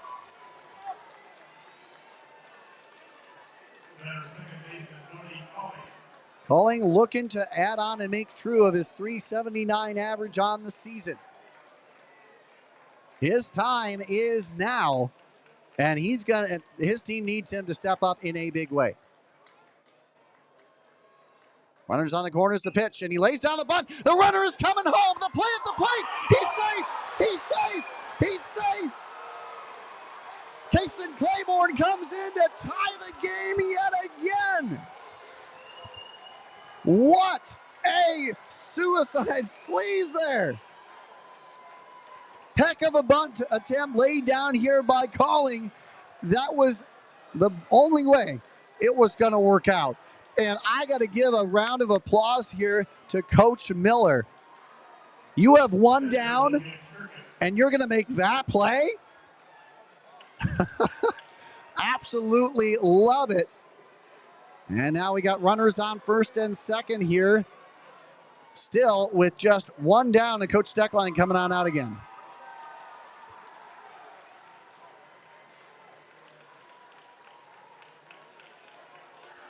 So Bodie Calling with the biggest at-bat of his career. He lays down what equates to an RBI bunt single, and we're going to have a new pitcher. Dom exits here for the Spartans. We'll have a new hurler to talk to you about as this game is once again all knotted up. We'll be back right after this. Welcome! We are the Iowa High School Athletic Association. We're proud to bring you this broadcast of Iowa High School Sports Championships, featuring Iowa's student athletes, schools, and communities. We support teamwork, sportsmanship, and education-based activities. Good luck, and thanks for watching. There's a kind of magic to making memories, to finding time for the little things and the big things, the new things, and the things you'll do over and over again. It's the magic of a job well done and a well-deserved day of rest, of living life to the fullest with the people you'd never want to live without. Fairway, closed on Sunday, open for life.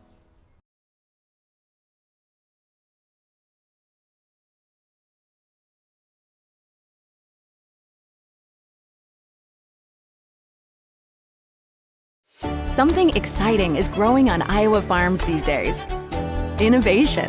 From tractors that seed, weed, and harvest with data-driven precision, to drones that scout or plant cover crops to protect soil and water. Even our animals live in smart homes with round-the-clock care. Technology keeps your food safer, water cleaner, and makes us more sustainable. Because what we do here benefits everyone here. Life on the farm makes everyone's life better.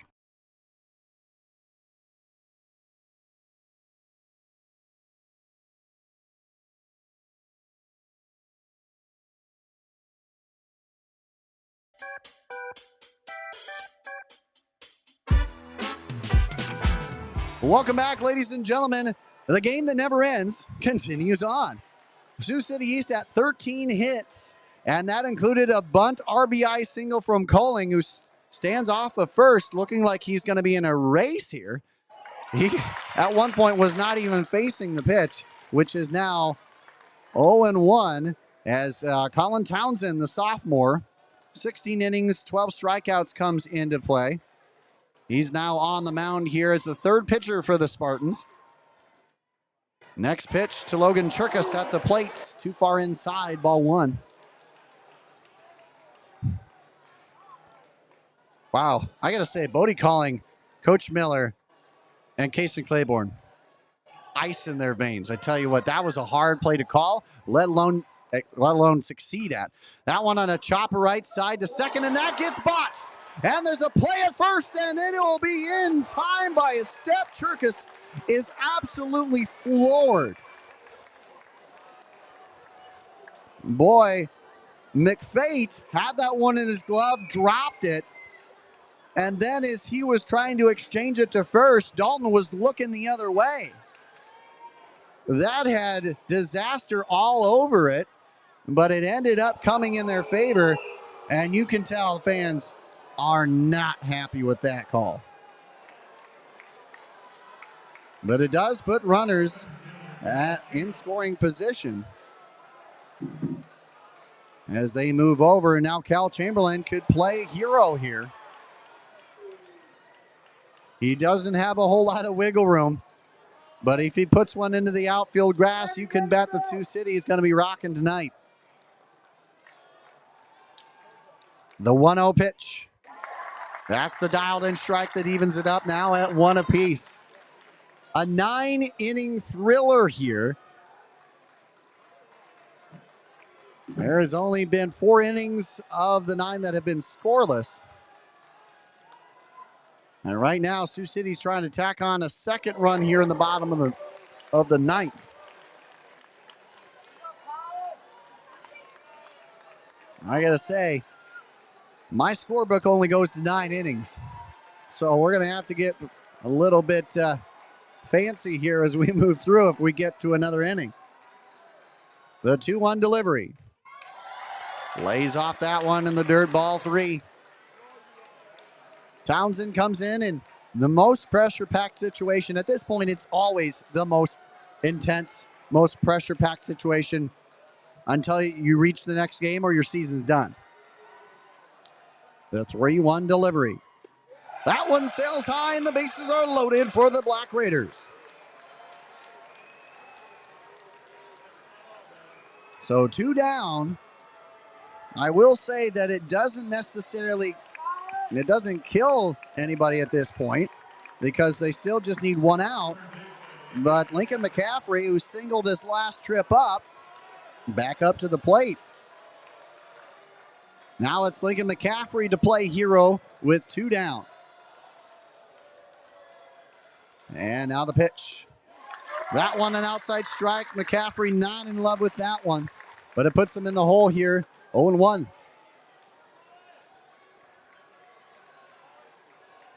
13 hits for Sioux City East.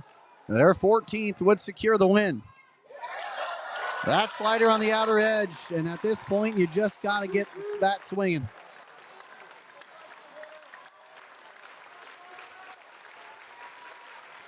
Good McCaffrey play hero here in the bottom of the ninth. That one, did he go? He did! He did! Townsend saves it and leaves 3 stranded. We're into the 10th now. Oh, let's go. Pleasant Valley trying to answer back. It's been a back and forth battle here, and we still haven't found a victor. We'll be back with the 10th right after this. Welcome. We are the Iowa High School Athletic Association. We're proud to bring you this broadcast of Iowa High School Sports Championships, Featuring Iowa's student athletes, schools, and communities. We support teamwork, sportsmanship, and education-based activities. Good luck, and thanks for watching.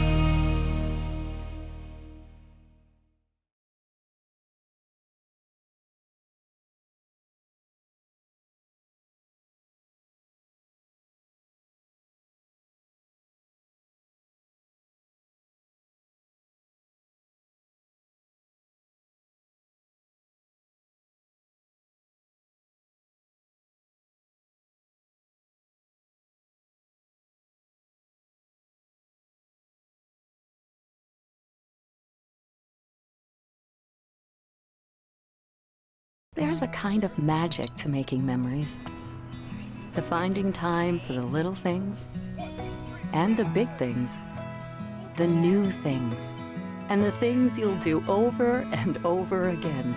It's the magic of a job well done and a well-deserved day of rest, of living life to the fullest with the people you'd never want to live without. Fairway, closed on Sunday, open for life.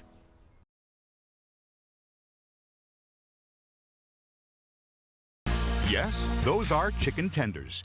And yes, they're on a plate with your favorite Pizza Ranch items. Which means, yes, chicken tenders are now available at Pizza Ranch buffets. Make it a buffet day at Pizza. Welcome back, ladies and gentlemen. 13 hits for Sioux City East, 4 for Pleasant Valley.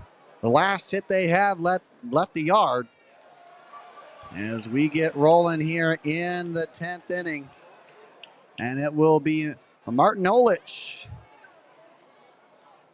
as he gets set on up here. The 1-0 or 0-1 will turn to 0-2. Quentin Ashcraft back on the mound. Sioux City East, a lefty, going to get the right-hander in Martin Olich. The 0-2 delivery, the pitch. That one right up the middle, and a backhanded attempt by Calling. The throw will get him on the run as he had to throw that on the run facing the grass. So across his body for the out. And gosh, this infield for Sioux City East has been electric defensively. That was closer to second base than it really was the true second base area. What a play, and now we move on to Lincoln Dalton. And Dalton takes ball 1. The game has continued on, and that doesn't show a lot of signs of stopping here. That one low and almost in the dirt here for Ashcraft.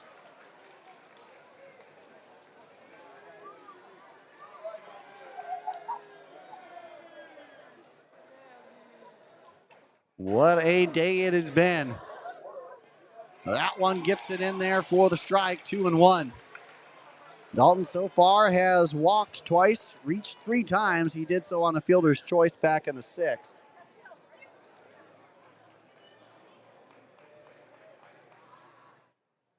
And that is sliced right side, but that will be on the wrong side of the chalk line here. It brings the count now at 2-2.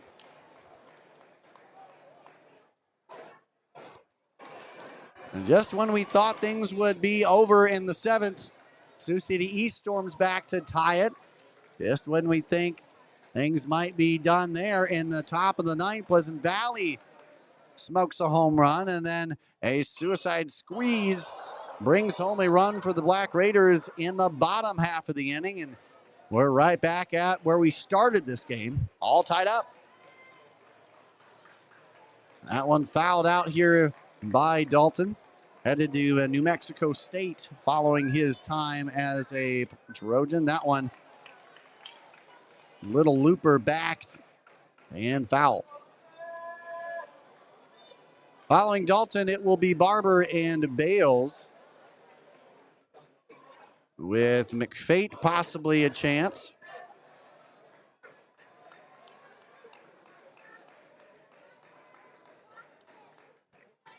And the pitch. This one sent high, but drifting back and towards the roof, and it will land on the roof. A foul ball. Again, 13 hits for Sioux City East, 4 for Pleasant Valley. The Pleasant Valley Spartans have 4 errors on the day. Sioux City East with 1. Here's the 2-2, and that one got him.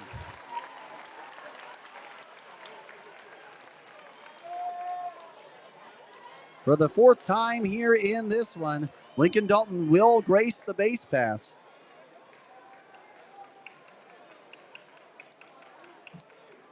And now with 1 runner on and 1 down, the Pleasant Valley Spartans will now turn to Gavin Barber.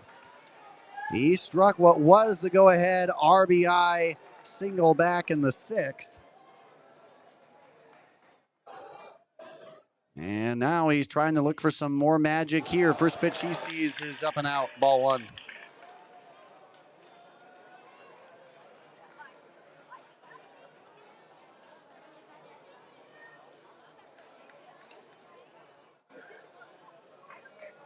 The 1-0 count with the pitch coming on up. That one laced in between third and short. And that puts 2 runners on here in the top of the 10th for the Spartans.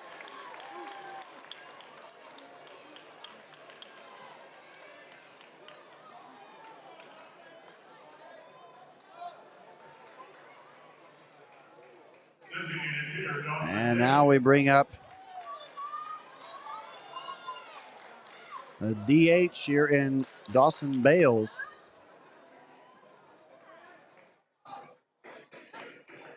With 2 runners on, 1 down, here's the pitch. This one gets set high. That's exactly what the defense needed, but it looks like it's tailing, and it will be into the stands. Boy, at this point, for both defenses, bread and butters are pop-ups. They want those, need those. In fact, they need them along with strikeouts.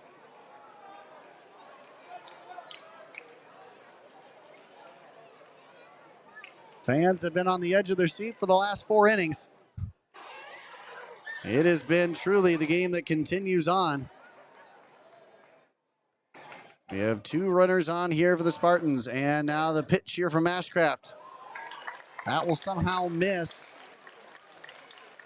Sail up too high, and it's 2-1. It's going to be 1-1.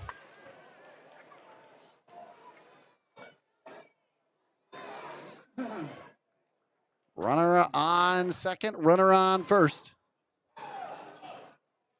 And the pitch. That one, Ashcraft, you can tell, not happy that it missed somewhere. And now the count draws 2-1. Up next on deck will be McFate. Here's the next pitch. That too did not find the zone, and now Ashcraft's just wondering, what do I need to do? Do I need to hand it to you in the zone?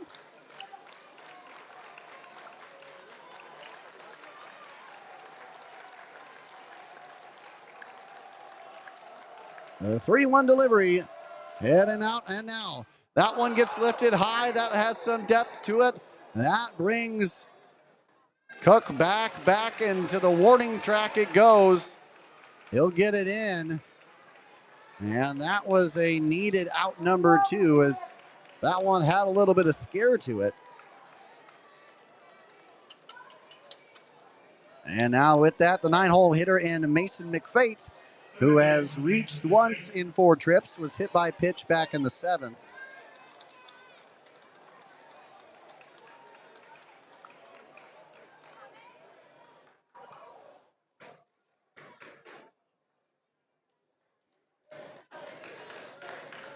And now we're back to an empty count. Here, the 9-hole man, and here we go. Here's the pitch.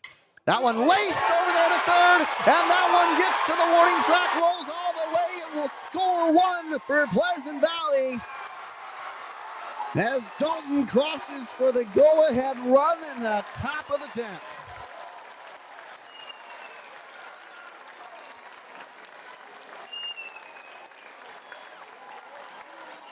And Coach Miller is coming on out to potentially take Ashcraft out of this one.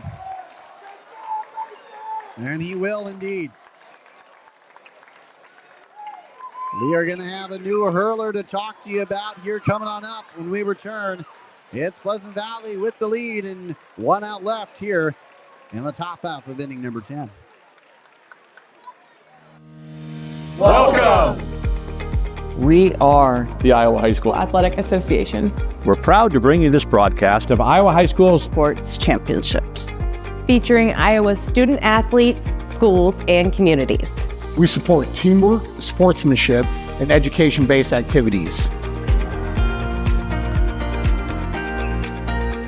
Good luck, and thanks for watching.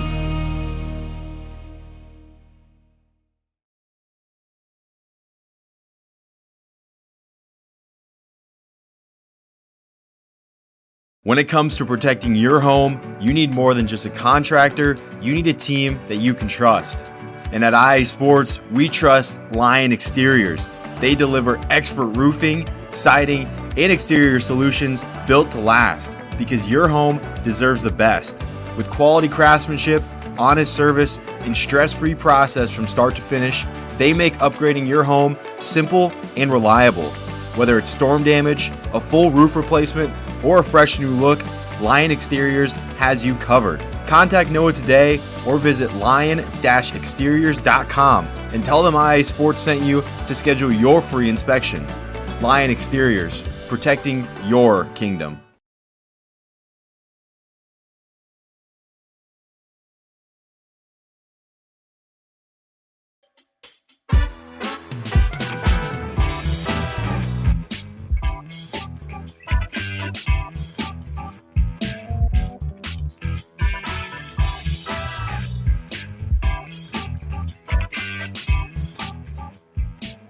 Welcome back, ladies and gentlemen, to the game that still never ends. Although we might have something in the works as Pleasant Valley, off the strength of a McFate's RBI single, he helped to put this team ahead, and now Barr with the top of the lineup comes on up.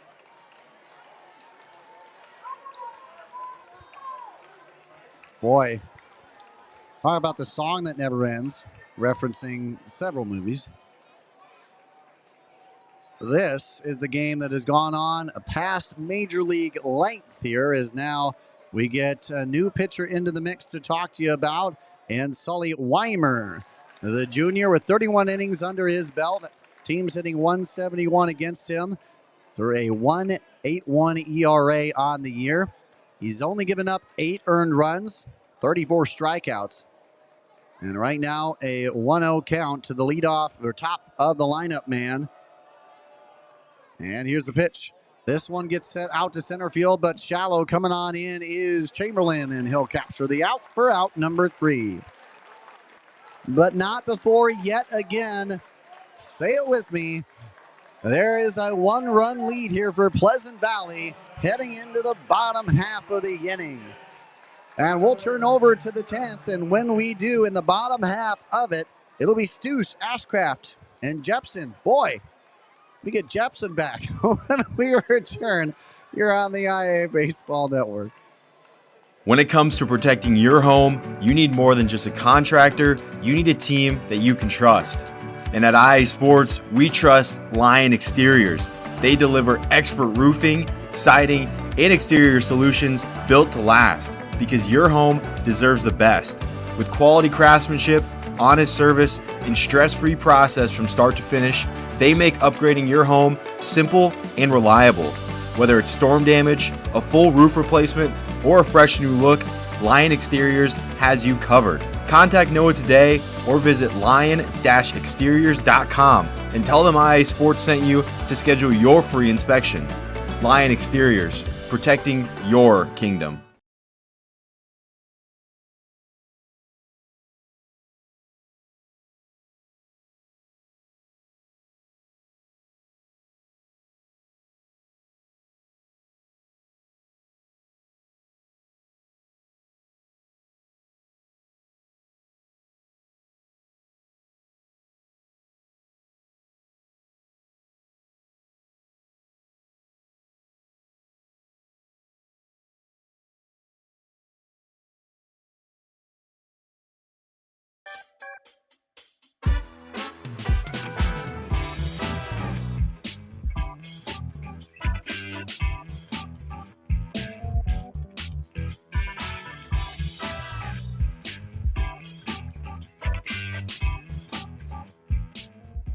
Welcome back, ladies and gentlemen, as the bottom of the 10th is underway. Frankie Stoos is the batter.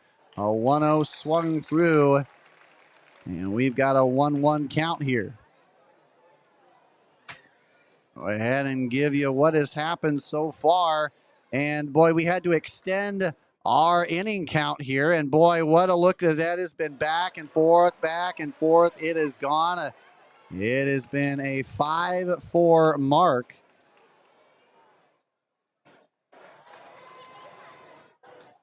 As we have Frankie Stoos, that one, a 2-1, nearly clipped him here. Instead, it brings it 3-1. Townsend on the mound for Pleasant Valley.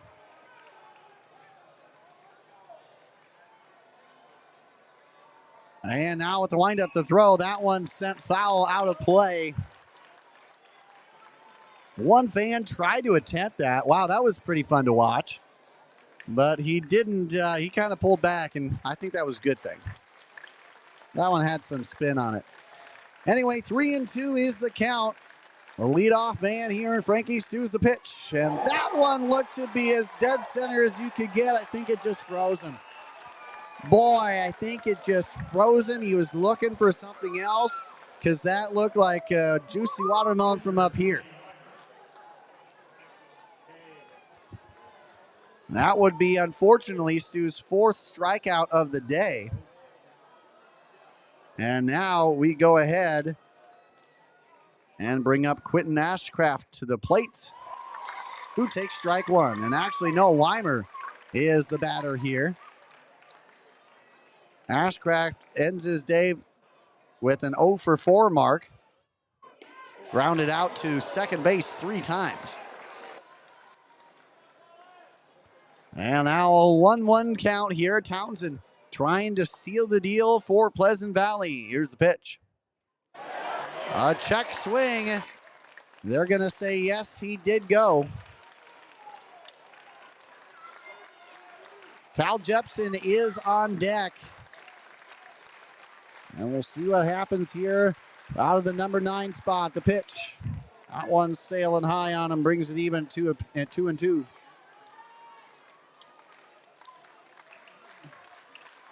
They need 1 to tie it, 2 to win it. And just enough of that one to keep the at-bat alive. Fouled back to the Black Raider dugout. Fans on their feet from both sides. And the pitch. That one had Dalton just squirming out there at first. That one was close off the outside edge to the right-hander and Weimer. And now a full count ensues. Here's the pitch. Walked him. Walked him, and Weimer gives a clap back to his dugout as he gets onto the bases. Gosh, you know what? There's deja vu yet again. One down, runner gets on first, and now Cal Jepson steps to the plate. If you were hoping for an early night, you are sorely mistaken here in this game. It's gone now 3 innings past regulation. And we get Cal Jepson up to the plate and takes ball 1 on the outer edge. The left-hander in Cal Jepson so far today has reached base 3 times, twice via single, once via walk. He's also scored twice. The pitch.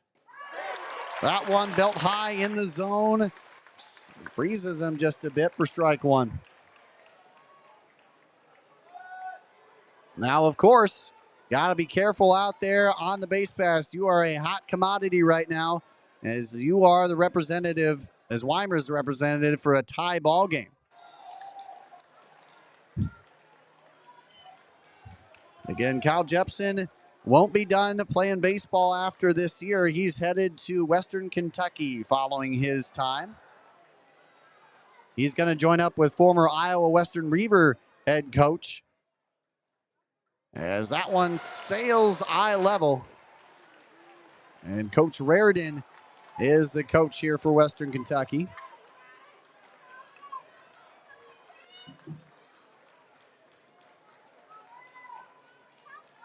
And we have 3-1 count the pitch.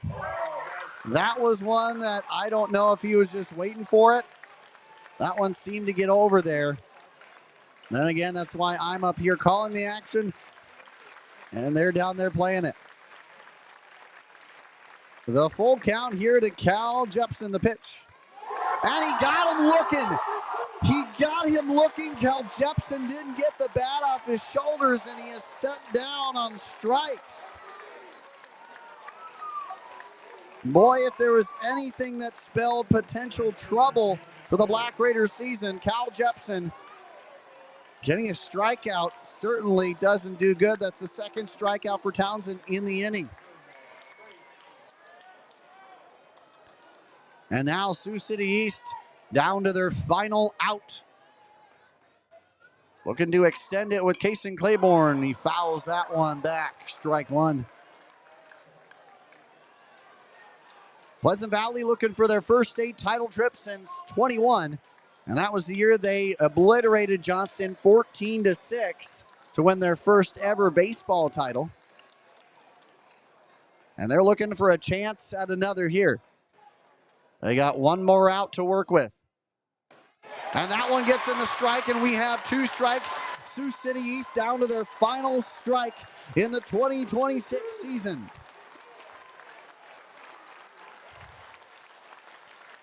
Claiborne has 4 hits on the game, so still a chance to continue it here. Here's the pitch. That one sliced into right field, and that will get Weimer heading around as a big turnaround. He'll stay at second, though, and Claiborne, no matter what is said and done at the end of this, Kason Claiborne has given it his all here today. That marks his 5th hit of the ball game. He has been an impossible out.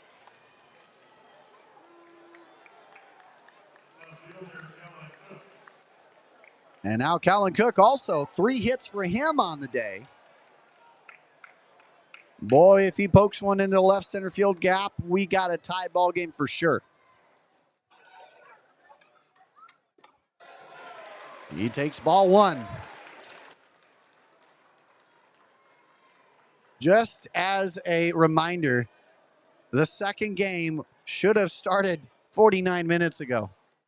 We are still in game 1. That one laced right side, and they're wheeling him around third, and he stumbles to throw at the plate. He's out. Pleasant Valley takes the walk-off winner in a defensive thrill. Are you kidding me?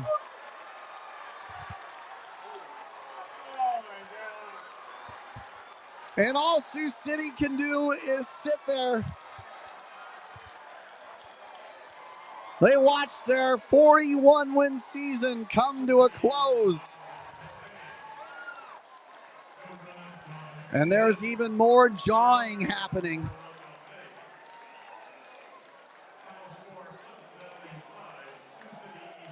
Boy, we have some jawing happening. Coach Miller is livid. Coach Miller is livid. Boy, because I saw McFate jarring at Claiborne at the end of that one. He was jawing. He was saying something at him. I'm not sure what it was. But boy, I don't know. This is going to be a heated handshake line.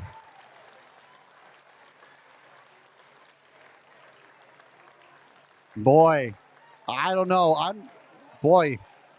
I saw a lot going on there, and that took away from the fact that a walk-off defensive play by Pleasant Valley secured the win. Wow. And now I'm just kind of looking at the line here.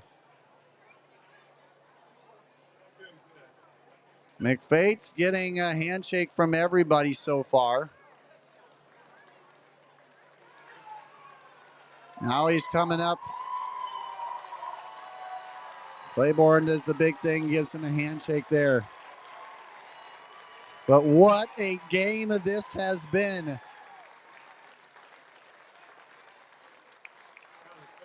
And he has a conversation here with Coach Miller at the end of it. Coach Miller's having a conversation with McFate, and I don't know if it still ended up on good terms.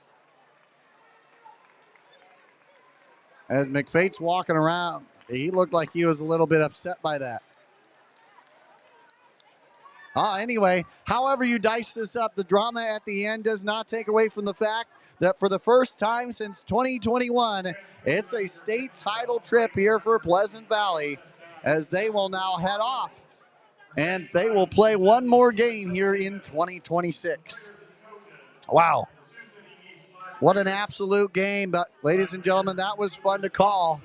And I appreciate everybody for tuning in and enjoying this one. And now we got to get ready for another game. So I'm going to say sayonara. We're going to capture a player of the game here. And we really appreciate you joining on. Sioux City East, just 3 losses on the season. Their 3rd loss ends their 2026 campaign here at the state tournament. Meanwhile, for the Spartans, they move on. Win number 31 punches their ticket to the title game. And we'll see you, Pleasant Valley, at the very least, on Friday. Thanks again, ladies and gentlemen, and take care.